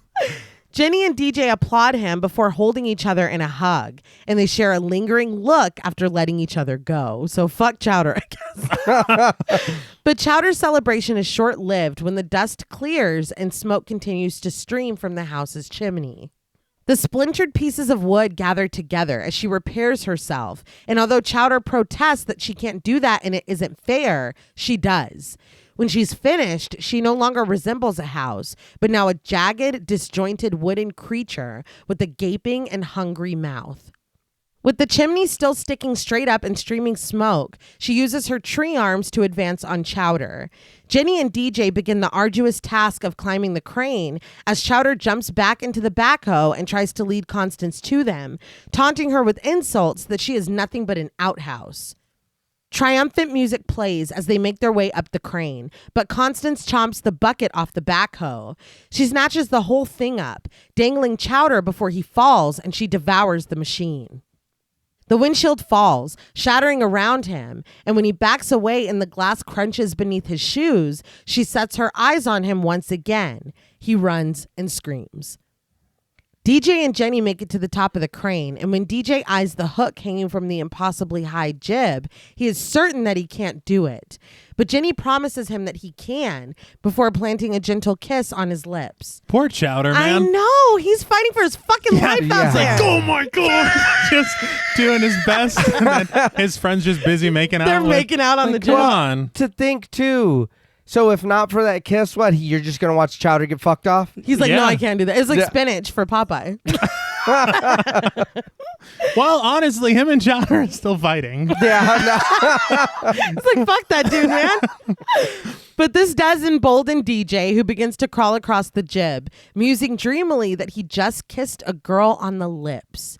Meanwhile, Chowder is fighting for his life as he runs, leading Constance to the crane. Jenny crawls behind DJ, urging him to hurry as Chowder brings Constance closer. DJ sprints, but two finger-like pieces of wood snap together, getting closer and closer until they pinch his cape and lift him up. Chowder screams that he's flying as he's lifted high into the air, and DJ hands the dynamite over to Jenny, telling her to light it on the count of 3. As he starts to count, Chowder unties his cape and falls to the ground. After fumbling with the match, Jenny gets the fuse lit, but just before DJ can count to 3, the hook loosens and he swings from the cord. When he's launched back into the air like a bungee jumper, Jenny tosses the dynamite into the sky and DJ snatches it from the air while still clinging to the hook. It's impressive. It Yeah. is. I will say I am glad that they incorporated his Captain Spirit cape into something because I was wondering what it was about and why it was there. It was like, oh, so it's only been here just to be snatched by the house later at the last. Yeah. In the last 5 minutes? Yeah, I guess so. apparently. He's worn it the whole film. Yeah. And that's dangerous swinging from that crane like that. Yeah, he shouldn't be doing that. It's not I wouldn't advise recommended. it. No. Yeah. Do not try this at home. As DJ glides through the air past the house, he stabilizes himself on the ladder, then flies over her once again, tossing the dynamite perfectly down into the chimney. As DJ swings by on the hook, he grabs Chowder and whisks him away just before Constance explodes in a flurry of flames and wood. DJ and Chowder fall into a protective ditch, and Jenny shields her eyes, still clinging to the jib as the explosion erupts. She should have been tossed from that fucking Dude. Yeah. Or it's like that scene from Terminator 2. Yeah. She's just clinging. Oh, to the fin? Yeah. Yeah. That's all I was thinking. We're like, this is rated PG? Like, oh my God. Well, we're The girl was vaporized. well, we already seen one skeleton. We can see another one. But she is not vaporized. She climbs down and makes her way through the resulting smoke cloud, meeting DJ and Chowder as they look up from the ditch. DJ climbs out, and when Chowder raises both hands to be pulled up, no one helps him. Yeah. What the fuck? Like, we're together now. So. Yeah. Right, I'm still mad at you. Yeah. Yeah, he just kicks him with his foot. As embers float around them, DJ shushes Chowder's coughing when he hears something. I'm like, he's choking on smoke. Like, shut up, Chuck. Dude, god damn. I get you got a girlfriend now, but fuck. In the romantic glow of the embers, Nebbercracker shares a small dance with the ghost of Constance before she drifts away in the smoke, leaving the old man's hand lingering outstretched for her. How beautiful would that moment have been if it had been earned? Yes. Yeah. Because the visual of it is tragic. Yes. Because they did love each other. Yes. Mhm. He whispers a pained goodbye before collapsing to his knees and sobs. He picks up a piece of wood containing the door handle and holds it to his chest. DJ approaches, offering his condolences for both Nebbercracker's house and his wife. His housewife. Nebbercracker looks up at him with a pained expression, confessing that they've been trapped for 45 years. He holds on to DJ as he raises to his feet, proclaiming that now they're free. Okay. This would work if it had been better established that maybe it wasn't her spirit necessarily. It was her spirit being used Yes. Yeah. by this demon. And then that she's finally freed. Yes. That's the dance. Yeah. And then he can release her. He can free her. that Yeah. this wasn't exactly her actions this entire time. Yeah. I'm like, well, who do you mean we've been trapped? You and DJ? I'm confused. Got a mouse in your pocket? Yeah, I because don't he's get not it. that old. No. But it is that is true, because at this point when they're dancing, I'm like, man, poor dude, you lost your wife, you lost your house, your everything you had, like, it's kind of gone. Yes. And then he turns around and he's like, I'm free. He's all clicking his heels together. I was like, what the fuck is going on? He cackles to the sky, thanking DJ, Jenny, and Chowder and embracing them all in a hug. We travel up from the pit to see the neighborhood, as it always was, with the exception of one missing house. On the street, the little girl from the beginning hisses in her sunflower costume before scampering away. She joins a line of trick-or-treaters who are queued up to the smoking hole in the ground that used to be Nebbercracker's home. Everybody is just accepting that this house is just gone. Yeah. And there's a smoking hole leading to the basement. Nobody's asking questions. They're just like, give me my shit back. Well, I mean, it's been an evil fucking house. To every trick-or-treater, DJ hands a long-lost toy. When the little girl reaches the front of the line, she asks him what happened to Nebbercracker's house, and DJ tells her sincerely that it turned into a monster, so he blew it up. The little girl accepts this with no further questions. She holds out her bucket and sweetly asks, "Trick or treat." DJ calls down into the basement that they need a tricycle. Attaching the front wheel back on, Nebbercracker, who takes no ownership, No. Because that wasn't the house. Yeah. Just want to point that out. he passes it to Chowder, who passes it to Jenny, who hands it over to DJ, who presents it to the little girl. She hops on, telling her tricycle that she missed it so much. She thanks DJ as she rides away. Jenny's mom's car pulls up onto the street and honks. Before she goes, though, Jenny tells DJ and Chowder that they should hang out again soon before pulling them both into a hug. Lovesick, the boys both agree and wave at her as she climbs into her mom's car. As she closes the door, she wishes DJ good luck with his puberty. And once she's gone, Chowder muses that she grabbed his butt, and DJ tells him that that's nice before calling out to Nebbercracker that it's time to go. I'm like, are y'all going to keep your shit secret from him? Like, is it going to be one of those things Yeah. where it's like, Yeah. oh, all of us are friends, but like we're dating on the side? Because this boy is not going to take it well. Yeah. Nebbercracker climbs out of the basement with Chowder's ball. He tosses it to him, inviting the kids to go on because he's got work to do. Chowder is thrilled to have his ball back, and the boys start to walk away. But Nebbercracker gets their attention, warning them to stay off his lawn. After a beat, he's like, I'm just kidding. And the three share a laugh. Remember what an asshole I used to be earlier today? Broke that girl's tricycle. Yeah. Yeah. I put it back together. It's fine. It's fine. As they walk away, DJ wonders if Nebbercracker will be okay. But Chowder is sure he will. Once he takes a trip and gets some color, he'll meet someone new. Maybe a beach house. The house thing wasn't like his kink or something No. like that. Yeah. That wasn't his type. And that's a bold statement. He'll be fine. Nebbercracker was never seen again. Yeah, no shit. He never came out of that hole. No. He didn't. He doesn't have anywhere to live. Nope. Like there is very little care given to this character. Not at all. And I don't think that his problem is that he just needs to get a tan. Like, No. it's the fact that he's like, he's fucking pale, though. He's not going to meet anybody looking like that. Chowder's like, insurance will take care of it. He'll be fine. He'll be sitting pretty. The house will be better than it was before. Let's go. Hurry up. When they cross the street back to DJ's house, his parents are getting out of the car. Dad tells them hello, and when Mom stands up from reaching into the back of the car holding a giant toothbrush, she's startled. But at their filthy appearances, she guesses that their costumes are dirty pirates. The boys tell her that she's right, and she giggles, ruffling Chowder's hair and telling them that they look adorable. Once they head inside, Chowder dribbles the ball and tosses it up toward the hoop, where it gets stuck, the ominous face staring down at them. Chowder admits to his friend that he was right about them being too old to go trick-or-treating. They stare longingly at the ball for a second before DJ reconsiders. They have been working all night. He takes some of the dirt and soot from Chowder's face and rubs it on his own, making hollowed out eyes and a mustache. Chowder asks if he means it's candy time, and DJ confirms that it is. Chowder announces that they're back as they run down the street, squealing and hooting. We rise above the neighborhood and settle back down in the smoking crater at Nebbercracker's. Hands grasp out as someone pulls themselves out of the hole. It's Bones, who still has the kite wrapped around him. Looking out at the night, he mutters, "Whoa," before climbing out. As his boot passes over us, it cuts to black and the credits roll, red against the black background. But during the credits, Landers and Lister crawl out of the hole as well.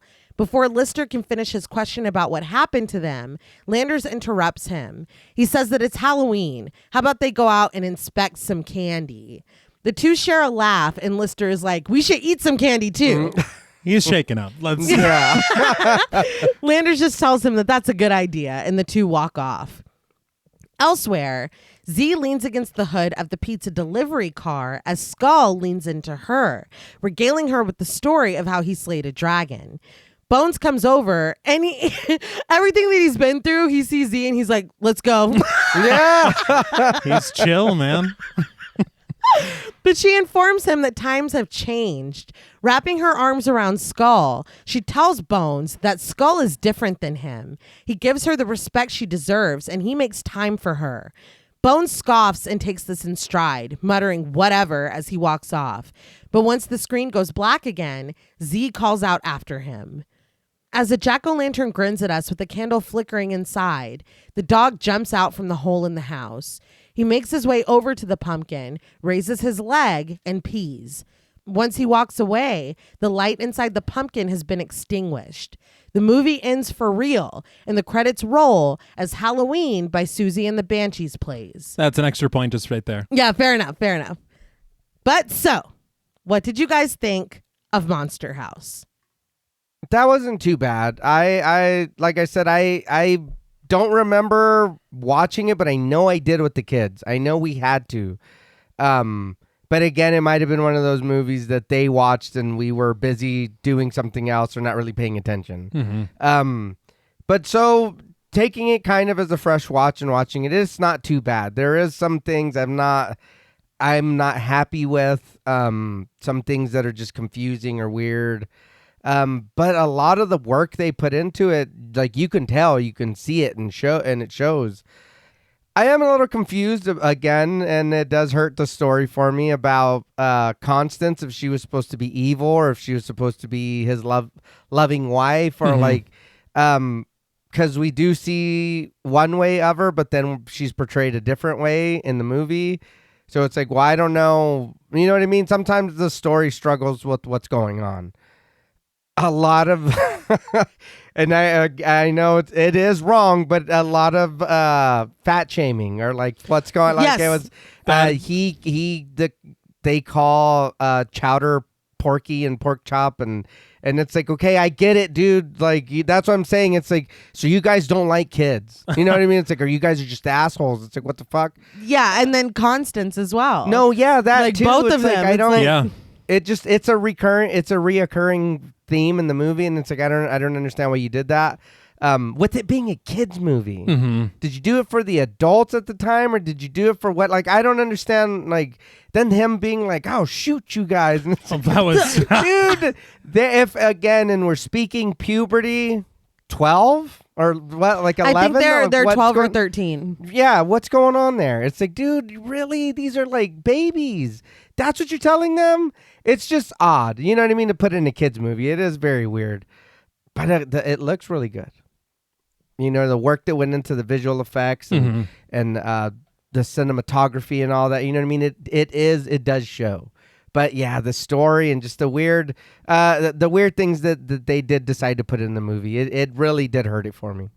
I definitely agree with what you're saying about the story kind of faltering. Mm-hmm. I just feel like there is a lot of things that happen. There are a lot of things that happen that don't really feel earned or make a lot of sense. Mhm. Like it feels very clear that Nebbercracker was supposed to be actually dead. Yes. Yeah. Because his reemergence at the end, it makes no sense. He stole an ambulance or something. Like, there's little things like that. Or, I mean, just the inclusion of this Skull character that seems to be like this wise person that we never visit again or get any more advice from. Yeah. We were thrown from the house, vomited out. Seems like a pretty good time to go talk to Skull. But oh wait, Nebbercracker's alive. Like what? Yeah. Yeah. It just feels very weird and kind of disjointed in that way. Mhm. I also, to piggyback on what you said, I didn't realize it until you said it. But he's like, no, I got some stuff to do here. And then he just disappears beneath the house. And he doesn't get a conclusion. Oh, yeah. We don't get Nebbercracker on the beach in the credits. Like, we don't get anything. No. Because I feel like that was it. He died on his lawn. Yeah, because we don't have an ending for him because we already ended him. Exactly. Yeah. So it just feels, I don't know. And I know how much work was put into it. There is an incredible amount of technical skill and artistry. Mhm. There are so many just amazing textures in this film. Right. In the houses, the look of the neighborhood, the cinematography, as you said. Yeah. The color in a lot of the scenes is really, really good. Yeah. Not a big fan of the character design, Yeah. but I feel like the performances are very good. Oh yeah. You know, it's the characterization. Okay. Because there's a lot of characters that pop up that just do not matter. Mhm. Z? Yeah, that's why I couldn't fully say it, but I was like, I feel like in some draft, maybe she got eaten by the house. Because literally, she's supposed to be his babysitter, but his Yeah. parents just come home. Where's Z? Yeah, and where's she been the whole fucking movie? She's not Oh, yeah. there on Halloween, like, at all. No. Oh yeah. She's just suddenly outside with Skull. Yeah. In the credits, which could be a month later. I don't know. It's November. Yeah, who knows when the fuck that is? I don't know, but it's just odd. I don't know. I feel like there's a lot to enjoy here.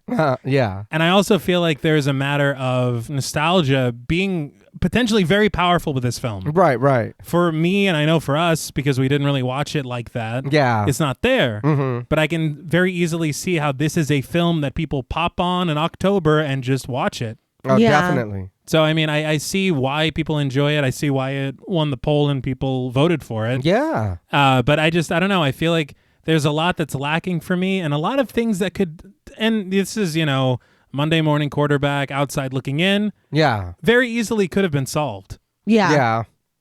No, I completely agree with y'all. It's just kind of disappointing because I feel like this could have been a really, really great story. Mm-hmm. I think that if I were younger and I had watched this when I was young, I would probably love it. But it caught me in that in-between time. But even so did Coraline. And I fucking love Coraline. Wait till we Yeah. cover Coraline. But it's just like, I don't know. I think it's just the story that I have issue with.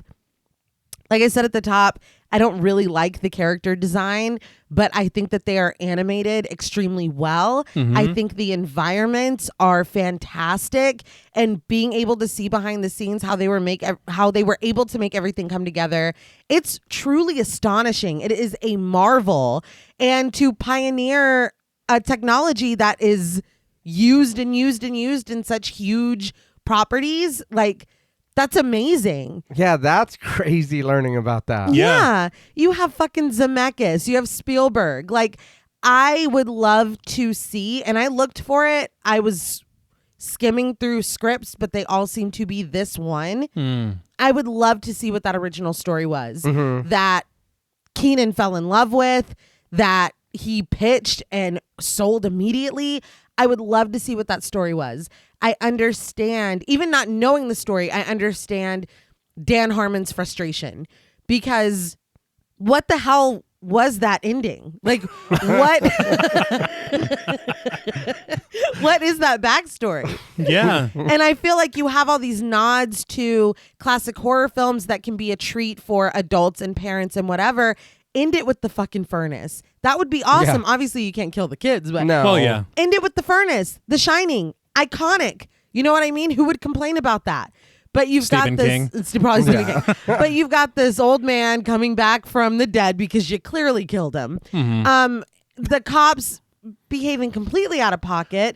A disappearing babysitter. A fucking dude in a arcade that's supposed to be working. That's borderline abusing these kids and doesn't even come in. Like, I mean, I don't know. It feels like you were doing too much.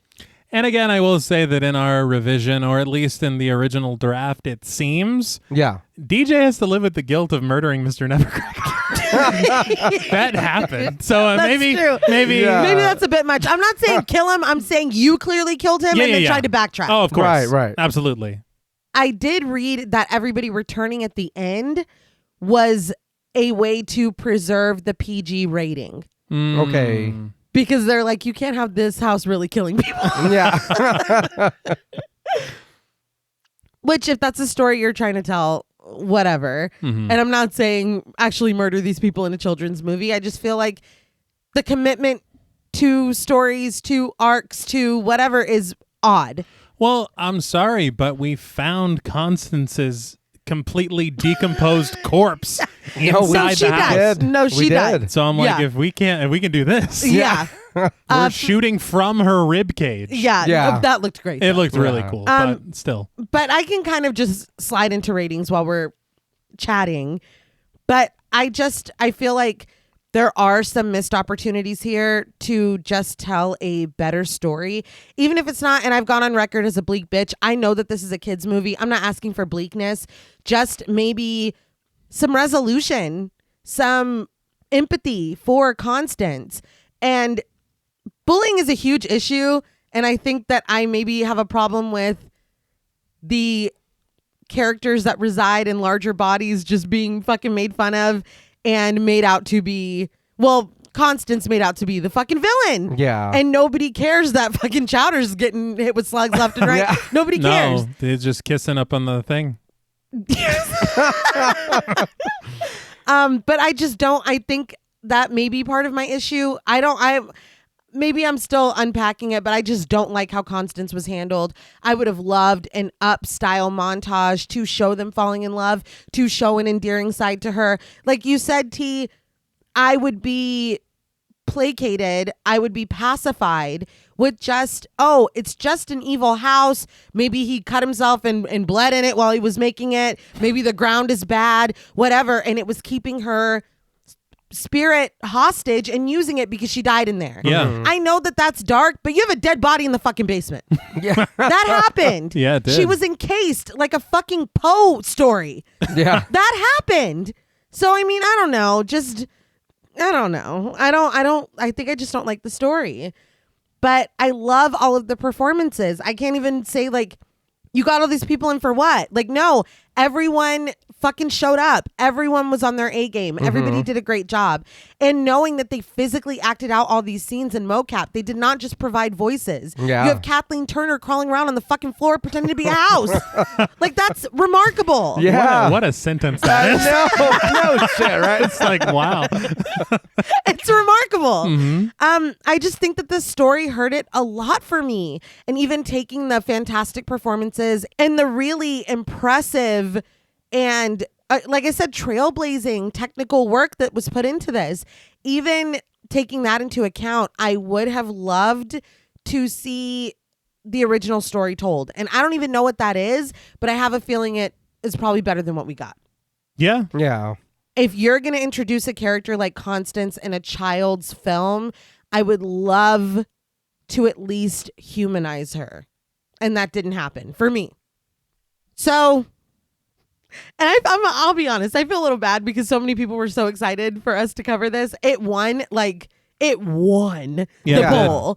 And there were some really interesting animated films on there, but this took it away. So it wasn't even a contest. It was not a contest. If you love this, I love it for you. If this is your nostalgic blanket, I love that for you. If I had nostalgia for it, I would probably feel very differently. I unfortunately do not. So let me just stop rambling. And on a scale from 1 to 10, hungry haunted houses, I am going to give Monster House 5.5 hungry haunted houses out of 10. It's fun. Mm-hmm. I probably don't need to watch it again, Mm-hmm. No. but I will now open up the floor to you. I agree with what you're saying, and I want to go back a little bit and use something that you said as a jumping off point for kind of something that kind of I guess influenced me a little bit. Coraline, the story is there. Corpse Bride, the story is there. Frankenweenie, the story is there. It's about a fucking Frankenweenie. If you haven't guessed. Yes. Yeah. But It's really good. right. Frankenstein dog. But you know what I mean? Like, I get their kids' movies, but they do stuff and they do it in them and they do it well, or they at least do it enough to where you sit there and you're like, okay, even as an adult, I understand that if it's for kids, you know, cool. But even watching it as an adult, you're kind of scratching your head at some things like, huh. But you are able to put adult jokes or things to appease the parents that are there without making it like, put your hands up, I'm gonna shoot. Just like, dude, you're 12. Fuck you, what? Unbelievable. You know what I mean? Or he's like, march, and he's behind him with the car. Dude, what the fuck? There's a whole lot of gray before you get to that. Well, yeah. It's just, you know what I mean? It's a little confusing. It's weird. I didn't really know how to take the movie.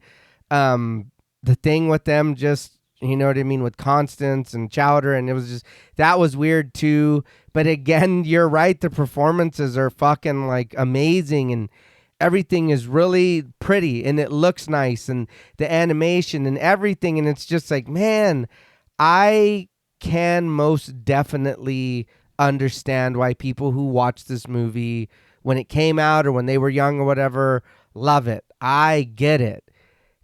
I just like, you know what I mean, you guys both said we didn't. None of us did. So none of us have that nostalgia for it. So I that did, thinking about those other movies and the way that they did their stories, and, you know, because this also had that love. You know what I mean? Yeah. You can tell this also got the love those other movies got. Mm-hmm. So, I mean, it can't be like, oh, well, that didn't have the budget or it didn't. No, it did. You know what I mean? Look at the people in the movie. Yeah. People attached to it. It did. Just the story just fell flat. It just was confused. And I think that's what hurt it for me. Because I'm the same way. Am I going to watch this again? Probably not. You know what I mean? Unless the kids want to watch it or whatever. But I know there was a lot of hard work that went into the movie. But for me, on a scale of 1 to 10, hungry haunted houses, I'm also going to give Monster House a 5.5. I wouldn't say Monster House, maybe like frustrated house. You know what I mean? Or slightly irritated house. I don't know about monster. It doesn't reach. Yeah, no. Right. Perturbed house. Yeah, okay. No, I mean, I agree with everything you guys said. I feel like to say anything more would just be repeating a lot. Yeah. One thing I do want to call out that I really enjoyed is the score from Douglas Pipes. Yeah. Yes. I think it's fantastic, and I really appreciate the work that he went on to do afterwards as well. Mm-hmm. Good thing they took a chance on someone so inexperienced. So inexperienced. What the fuck? I was like, God damn, give your name. Yeah. What's your name? But no, I just feel like it is a matter of that nostalgia. There is a charm to it. Yeah. I just feel like maybe if I want this vibe for me, I have so many other films to return to instead. Yeah. You know, that scratch that itch of this genre of film. Mm-hmm. And so, I mean, for that, I really don't feel the need to revisit it either. Yeah. But I definitely respect and appreciate the people who make it a tradition Yeah. Yeah. and return to it and love it as much as we love, say, The Nightmare Before Christmas. Mhm. Yeah. You know? And I ran out of breath a little bit. That's okay. Thank you. Nightmare Before Christmas. It's dying here. It was pretty bad. Passionate. Yeah. My face was red. I was seeing spots. But no, I there are some really cool moments that I do want to call out, like the nightmare Yeah. Yes. with that hand, the shadow, the red, Nagialo. No, debatable. The room was red. The room was red. All of it. That kite, too. I think that's extra credit. That we're moving on. It was an item. All right. Here's the thing. I appreciate a lot of what this film has to offer, Yeah. but I just feel like it is that story that weighs it down. Yeah. It is the key. No, that's not what Ben Franklin I was going to say it's the key that keeps the kite from flying. It's like, no. Fuck you, Ben Franklin. That was last week. Yeah. But no, I want to like it more, but I just don't. That's where I'm at. But there is a lot of great work here, a lot of wonderful performances, good moments, some moments that are kind of surprising for a children's film. And some lines that are like, God damn, Chowder, are you serious? But anyway, for me, I just don't think a kid would know that offhand like that. Yeah. That's wild. Oh, the vulva thing? Yeah, it's like, God damn, dude. For me, on a scale from 1 to 10, Hungry Haunted Houses, I will also be joining the both of you in giving Monster House line. I almost said Paranorman. Monster House, a 5.5 out of 10. Okay. Were you holding for applause? Well, I thought you'd be proud of me. Hey, we all did. We all, yeah. Yeah, hat trick. We haven't done one in a while. Yeah, it's been a while. Mm-hmm.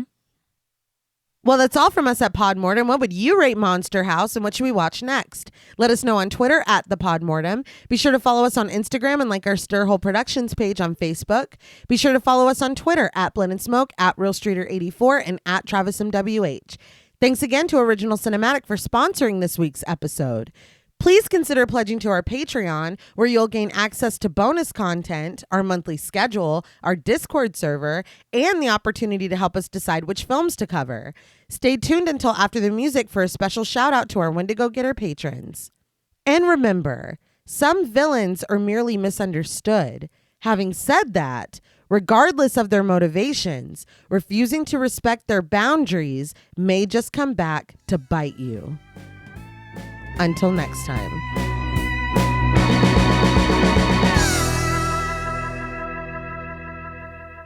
Thank you for staying tuned for a special thank you to our Wendigo Getter patrons. Woo! Yeah! Very good. A special thank you to Chris Ontiveros, Kristen Lofton, Megan Martinez, Kimberly Bass, Sophie Hodson, Anthony Jerome M., Jordan Nash, Kent Morton, Lala Thomas, Travis Anissa Hunter, Miguel Myers ATX, Jennifer Perez, Allison O'Neill, Carissa, TJ and Angie Bronson, Gabrielle Trevino, Spooky Mom, Applin Ontiveros, Karima Rhodes, Antonio Huerta, Kimberly Kleindienst, Will Brown, Sydney Smith, Osvaldo Soto, Bobby Holmes, Donna Eason, JD Rezak, Molly Gerhart, Armand Spasto, Aaron Aguirre, Eggy, William Berry, Brittany Seaman, Charity Oxner, Amanda Six, Mandy Rainwater, Jordan Roberts, Dylan, Jordan Blevins, Liz Heath, Spencer Montalvo, Pancake the Panda, John Ramos, Michael Newting, Alexis Roberts, Dan Laveau, Itzy M, Gary Horton, Leisha Olivier, Kate Lamp, Carlos and Sydney, Jessica Hunter, Helena Rudder, Alan Johnston, Mariah, Livy Fun, Scott Troutman Wise, Towton Watson, Mozzie Bear, Brittany G, Dave Burke, Adrian Stakes, Daniel McGinnis, Nick Spill, Emma Hagel Kissinger, Valerie G, Emiliana, Brian Glass, CB, Taylor Santana, Will Lewison, Angelique, Smelly Poo Poo Head, Beth Bauer, Cookie, Esperanza J, Jason Kyle OKC, Danielle Peralta, Brandon, Nicholas Carter, Sawyer Reese Farr, Dr. Diva Loves Horror, Girl That's Scary, Cassandra, Andrea Simmons, Ashley Higuera, William and Xxena Rush, Ryan Brom, Megan Ochoa, Laura Lassiter, Natalie de Guzman, Eileen O, Marissa E, Sydney, Henry F, Megan M, Strangely Sarah, Christy Beck, Nancy and Andy, Amanda Lopez, Andy Terrell, Jason Hanovan, Katie K, Erica Morin, Cameron S, Nicole Stewart, Tris Wynn, K.87, Mariah Jensen, Carrie A, Lonnie Lono, Powell,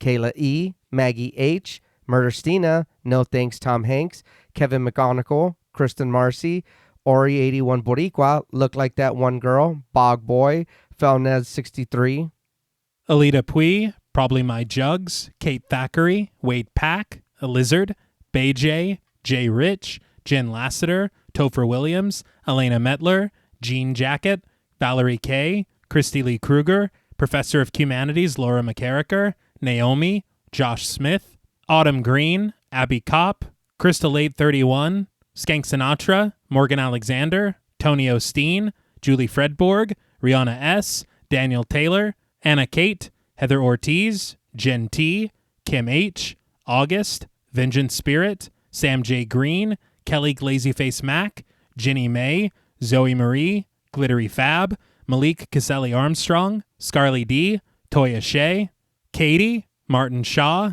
Star, Tyler J., Daniel Dickerson, Jordan Gaddis, Cam Davies, Tanya Selvog, Patrick Hoagland, Raven, King Roger, D., Wesley Tart, Kristen Jackson, Jacob Nordberg, Spencer, Samantha, Damian Grant, Half Price Horror, Climmy, Nisi Nay, Erica, Jason X Rules, Karen Burrows, 203 Duncan, Aaron Norman, and Steven Rogers. Thank you all so much. Yes, thank you, thank you, thank you.